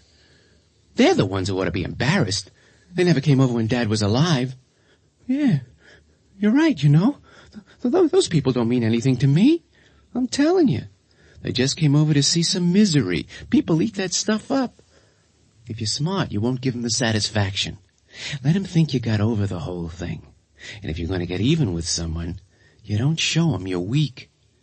Yeah, you're right. Let's go. Thank you for coming over, Mrs. Kenny. I wouldn't know what to do without people like you. Oh, well, that's what neighbors are for, Alice. If you need anything, I'm only 2 houses down. Thank you for the wine. Well, I never like to come empty-handed. You stupid old pig. Hey, not so loud. He doesn't have to know you're listening in the hallway. I'm sure he'll be all right, Mrs. Kenny. Well, you just tell him I asked about him, Alice. Oh, it's nice seeing you again, Mr. Seeger. Nice seeing you too, Mrs. Kenny. What's he doing here? I'm glad you'll be looking after things. Alice is lucky to have you. Well, thank you very much. We'll do our best. What the hell does he mean by that? Where'd he come from? Oh, I suppose she means well. Irrepressible. Well, she's big anyway. Anyone else coming over? Not that I know of. Can I fix you a drink? I'd like a little Mrs. Kenny's wine. What's he doing here? Here we go. She's right, you know. Who? About what? Mrs. Kenny. I'm very lucky to have you. Yeah, I'm glad to be here. It's been wonderful. You're coming over like this? I think I would have, no matter what happened. Thank you, anyway. What are you going to do about him? Alvin, I don't know. I don't understand it. He's very much like Charles was. Only now... What? He frightens me. Oh, bingo. I think you made an impression. How do you mean he frightens you? No, I don't know. I just get the feeling he holds me responsible for Charles' death. Oh, that's ridiculous. It's a hard time for you both. But I'm sure that's all in your imagination. I don't think so, Cliff. I'm very worried about him. Cliff? Now it's Cliff. Oh, boy, ain't that cozy. Well, don't worry about it. We'll work something out for the boy. I just wish he'd come out of that room. It gives me the creeps. I'm glad he's in there. Oh, please don't, Cliff. I can't help it.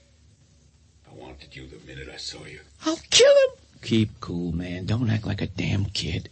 I want you to, Cliff. But it's not right. Of course it's right. If it's what we both want. But I mean, Alvin's in the house. What if he came in here? He's been in his room for 3 days. Why would he come out now? I don't know. But why don't I go to his room and check? I don't want you to leave me for a second. Oh, I'll be right back, silly. I'll kill him. I swear I'll kill him.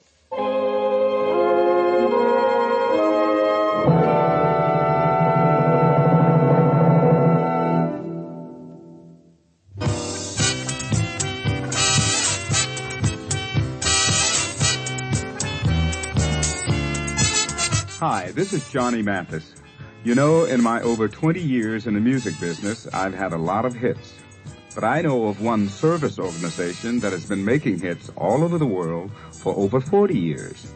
USO. It's 3 letters that means so much more. Family assistance, a language class in a foreign country, a USO show at a VA medical center, a tour of an unfamiliar city, and over 40,000 USO volunteers helping to make it all possible. You can help the USO go on making hits for another 40 years. The USO provides a world of services worldwide. Support USO through the United Way or local USO campaign.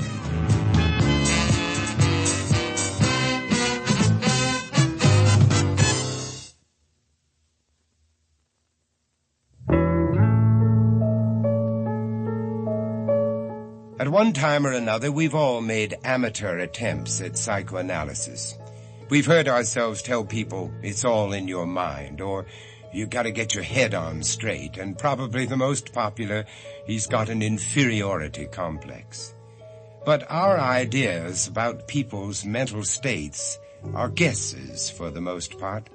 They're based on personal experience, and few of us have any idea of what really makes people the way they are. Excuse me, Dr. Stone again. That's not entirely correct either. If a person sheds tears, one doesn't have to be an analyst to know that he's either got something in his eye or he's unhappy. But if neither of the above is true, then the reason for the tears becomes a little more difficult to explain. I didn't need a medical degree to understand Alvin Lorik's disturbance when he overheard Cliff Seeger, a virtual stranger, attempt to make love to his mother 3 days after his father died. He felt an instant surge of anger that gave way to brooding and an obsessive plotting to get even. How he was going to accomplish this wasn't clear to either of his personalities, especially when his concentration was interrupted. What is it? Alvin, we want to talk to you. We? Cliff and I. Alvin, please open the door. What do you want? I want to be your friend. Mr. Seeger said he hoped you could be friends. Thanks. You mind if I sit on the bed? I suppose you know I'm taking over your father's business, Alvin. He and I signed papers before he died, you can say it. Before he passed away. My father didn't pass away, Seeger. His heart stopped and he died. Mr. Seeger is only trying to be kind, Alvin. Oh, yeah? Well, if he wants to be kind, he knows what he can do. Look, now, I don't want to fight with you, Alvin. I came in here to try to help. I understand why you resent me, and I don't think there's anything I can do to prevent that, but arguing over something that can't be changed isn't productive, and I don't enjoy wasting time. All right, well, what do you want? I want you to look at your situation logically and constructively. There are certain things that no one can do anything about, and you've got to accept the fact that your father's gone and that you're going to have to continue without him. Oh, I'm going to go on without him, Mr. Seeger. I'm just trying to figure out how to do that. Oh, I'm glad to hear you talk that way. People have to survive, Alvin. They can't constantly involve themselves with the past. If your father saw how you were behaving this past week, he would have been very unhappy. What do you know what would have made my father happy? How would you know anything about him? I don't know why you're feeling so bitter about me. Is it my fault your father died? No, but you're sure not crying a lot about it, is she, Mr. Seeger? How your mother felt about your father is a very personal thing that even you can't know about, Alvin. The hell I don't. She never kept her feelings to herself in her whole life. My father knew she didn't give a damn about him. How would you know that? What do you know about your father and me? I know what I know. I think that when you're old, Alvin, you look back at this time with a lot more understanding than you have now. I don't have to look back, Mr. Seeger. I can see everything very clearly right now. All right, Alvin. I won't argue the point. The reason I wanted to talk to you was to see if you'd be interested in working at the plant. Now, maybe only on Saturdays right now, but when you get out of school, you might be thinking of a career in machine tools. Your father would have liked that. Boy, you two are something, you know? What do you think I am, a moron? Now, where do you come off telling me what my father would have liked? You knew him even less than my mother, Seeger. And I've got nothing to say to either of you. But I'll tell you this. I know what's going on between the two of you, and that's something my father wouldn't like. Now, what do you think of that? I think you got one hell of an imagination, kid. Oh, is that so? How dare you imply such a thing? Why are you doing this, Alvin? Because I'm crazy. Everybody says so, right? I'll dare anything. Like right now, would you get out of my room because I got a lot of thinking to do? I know you'll both understand. It's the kind of thinking you'd like, Mr. Seeger, because it's going to be productive. And Mother, you should know that what I'm thinking is an idea that would make Daddy very happy.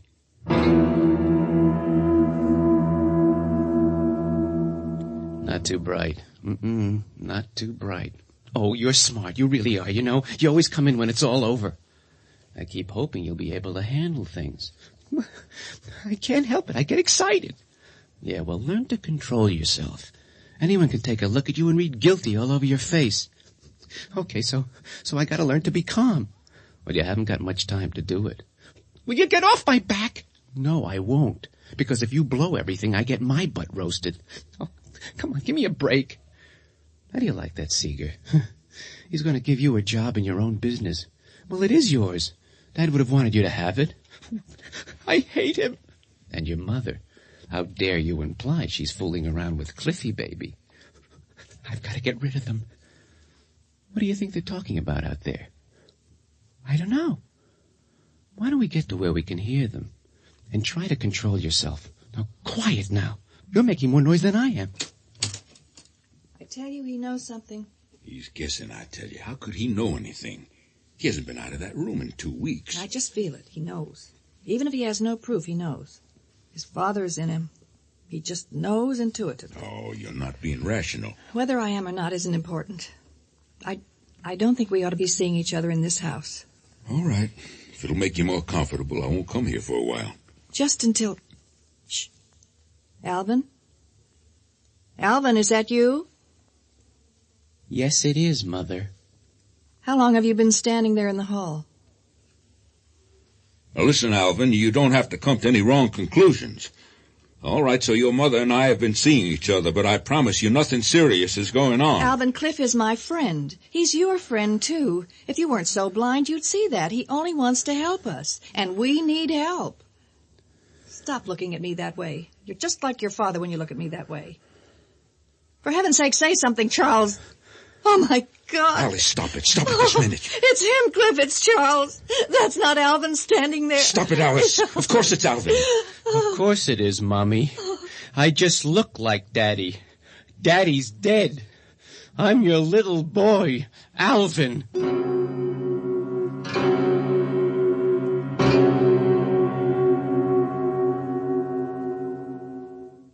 Dear, this ad for Cordate. It says most pharmacists recommend Cordate with hydrocortisone for the temporary relief of itching and redness due to rashes. Really? Maybe you should use it for your dermatitis. I've already bought Cordate. Oh. It did help relieve that itching. It also says Cordate is effective for itches and rashes caused by eczema, detergents, and even jewelry. It brought me comfort. I get that dry, itchy skin in the winter. It'll bring you comfort just knowing we have some. Cordate cream, ointment, or lotion. Most frequently recommended by pharmacists for itching and rashes. Accept no substitutes. Read and follow label directions. Here's Melba Moore. The most common cancer among women is breast cancer. That's why it's so important for all of us to protect our lives against this disease, and there are things we can do. Extremely important is having an examination by a physician, and once a month practicing breast self-examination. Guard your life.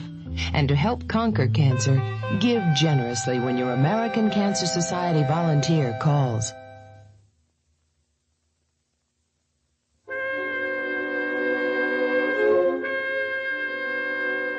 Vincent Price again, and here's the fourth act of The Man Who Talked to Himself. A heaviness surrounds the Lorek house, a changing atmosphere documented by uncut grass and overgrowing shrubs. 2 weeks have passed since the Charles Lorek funeral, but his son, Alvin, will not be consoled. This is Dr. Stone again. I think the death of his father and the knowledge of his mother's imminent infidelity literally shook the foundation of Alvin's mental stability. His only thoughts now were to find a way of revenge. His mother, Alice, feeling remorse and a genuine maternal attachment, continued trying to reason with him. How long are you going to sit there like that, Alvin? Why can't you believe I want to help you? Do you realize you've been looking out that window for 2 days? What's going to become of you? Please speak to me. Oh, Lord, I know I haven't been much of a mother, but you never knew what I was going through. You don't have to look at me that way. What was I supposed to do living alone in the house with the two of you? Yes, living alone. What did you think I was doing all the time you and your father were in the garage building those damn model planes? And what do you think I was doing all those weekends while the two of you were on the ball field flying them? I never made friends easily, you know that. Not friends of my own. Your father and I knew people together, of course we did, but everyone thought we were such a nice couple. Well, they didn't know. No one knew. He smoked those cigars. When the business started going well, he started smoking cigars. You know what he said to me once? You weren't even born yet. You know what he said to me? Alice, he said, you know what cigars smell like? They smell like money.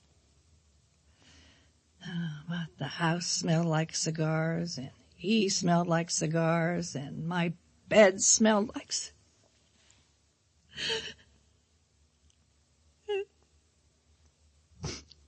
When I asked him to stop, he said, "Get used to it, honey. I don't tell you what dress to put on."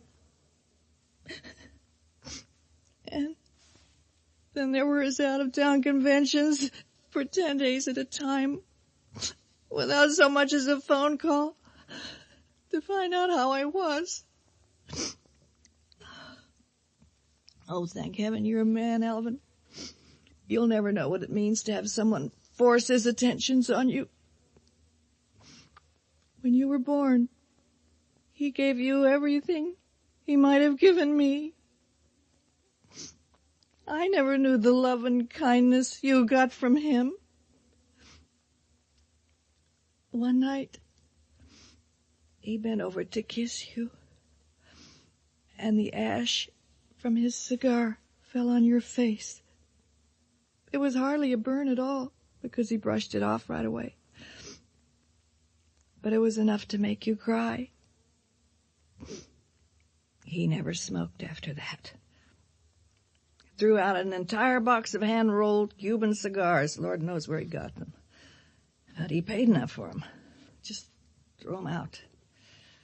Tossed them in the spinning garbage disposal one by one, with the water running as though he was performing a holy ritual against the spirit that injured his son. Oh, but he was cold with me, Alvin. I don't know why he hated me so, but after a time it didn't matter, because I grew to hate him too. I could never forget the loneliness and the stale stink of tobacco that saturated those first years. And then the countless nights. I cried long into the morning, wondering where I could run, hoping one of us would die and free the other. And it happened, Alvin. He died. I don't have to wish anymore. I'm free. And you can look at me with his eyes all you like, because I'm not sorry. And I'm not crying anymore. Now you keep away from me, Alvin. I'm not afraid of you. Don't you look at me that way. You're crazy, do you know that? Alvin, you stay away from me.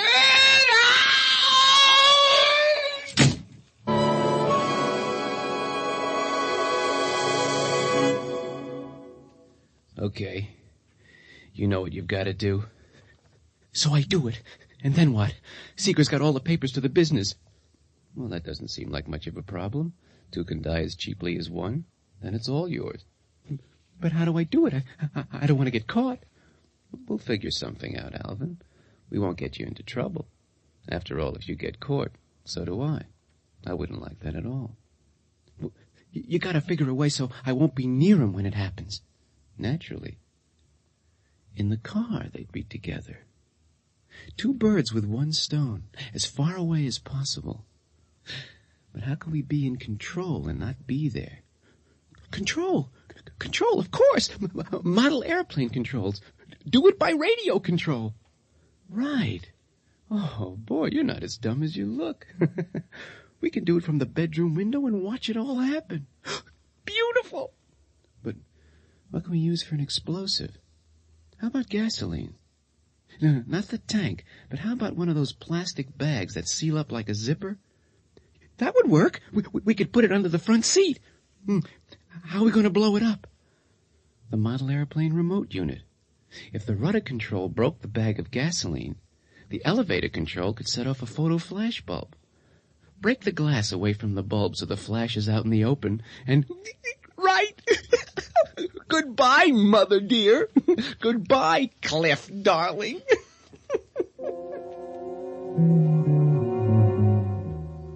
Alvin described the following night when Seeger came to take Alice to dinner. Alvin said he stood in the driveway hidden in the shrubbery. Seeger rang the doorbell. Hello, you're early. I know. Come on in. I'll fix drinks before we go. Alvin rushed from his hiding place into the street. He unscrewed the cover from the air valve, the left rear tire with a small instrument, and removed it. The wheel slowly sank onto the flattened tire. Alvin ran to the back door of the house, climbed upstairs to his room, and he waited. Through his open window was a commanding view of the street below. Before long, he heard his mother's voice. Goodbye, Alvin. We're leaving now. Don't forget to lock the front door. I won't, Mother. Night. Night. Through the curtains, he saw his mother and Seeger get into the car. Pulled forward 50 feet, and then stopped. Seeger got out, saw the flat tire, and backed the wobbling car to where it had been at the curb in front of the house. That's crazy. Stupid thing was all right 5 minutes ago. Oh, it doesn't matter, Cliff. Honestly, let's keep the dinner reservations. We'll take my car, and then when we get back, I'll call the club, and they'll have the tire fixed in no time. Okay, but I don't feel very macho having to use your car. Silly. You can drive if you like. Beneath him, the garage door opened. Lorik's car backed down to the street. His heart pounding, Alvin said he held the model airplane transmitter in his hands. As the automobile approached the stop sign at the corner, Alvin slowly pressed the lever marked rudder forward. The car stopped, then started. With a decisive jerk, Alvin diverted the lever marked elevator and held it rigidly. Alvin said he heard a dull boom and saw a red glow in the sky. Very good, Alvin. What do you think of that, Dad? Who are you talking to, stupid? He can't hear you. He's dead. You never can tell. He might be able to hear. You can believe that if you want to. Personally, I'm starving all of a sudden. You hungry? Oh, you know I am. Why don't we raid the fridge like we used to with Dad? Alvin? That was a stupid thing you did, Alvin. You shouldn't have done that, Alvin. You're dead. You're both dead. Not quite, Alvin. You're burning out there on the street. Why are you doing this to me? Why aren't you out there? Why aren't you burning like you're supposed to be? Why aren't you burning?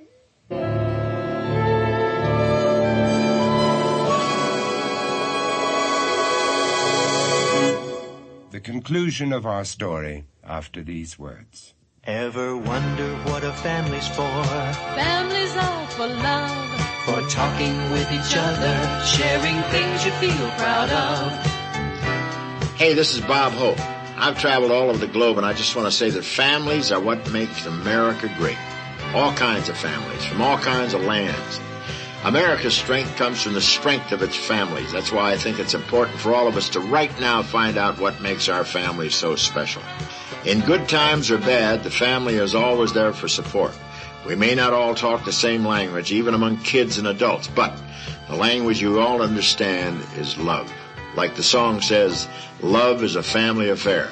So look to your family for love, strength, and guidance, and give a little too. They're the heart of the family, a part of the family, and love is a family affair. A message of love and concern from Boys Town.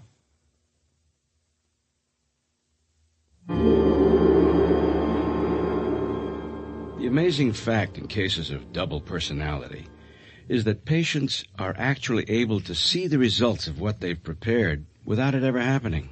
Alice and I started for the restaurant only minutes after I arrived, and I thought it strange that one of my tires would go flat in that period of time.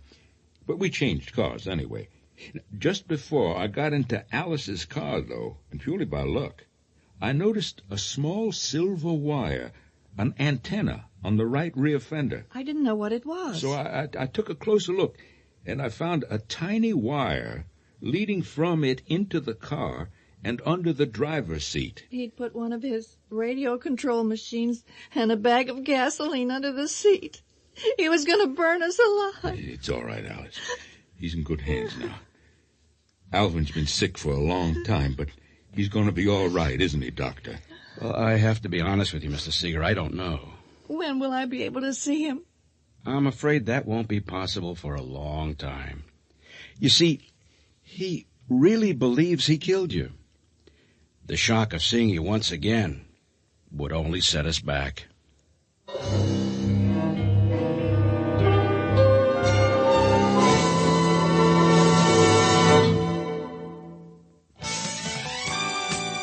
Hi, I'm Susan Anton. Fitness that feels good by day needs firmness that feels good by night. That's why you'll love the Serta Perfect Sleeper. Luxurious top comfort plus deep inner support. You get both with every perfect sleeper.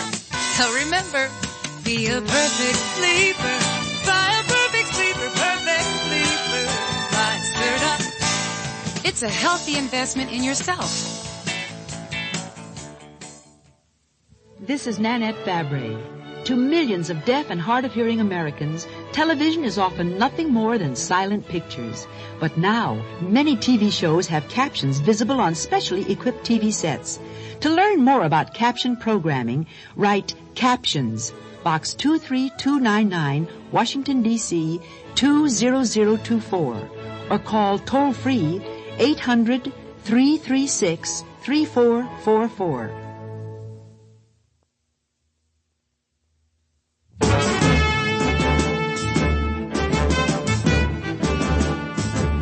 The Mutual Radio Theater is brought to you 5 nights a week at this time.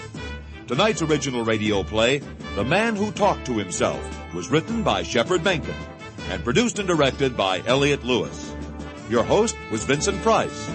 Our stars were Lou Horn, Mary Jane Croft, and Shepard Menken. Featured in the cast were Jack Crucian, Peggy Ray, and Barney Phillips. John Harlan speaking. The Elliott Lewis production of Mutual Radio Theater is a presentation of CBI.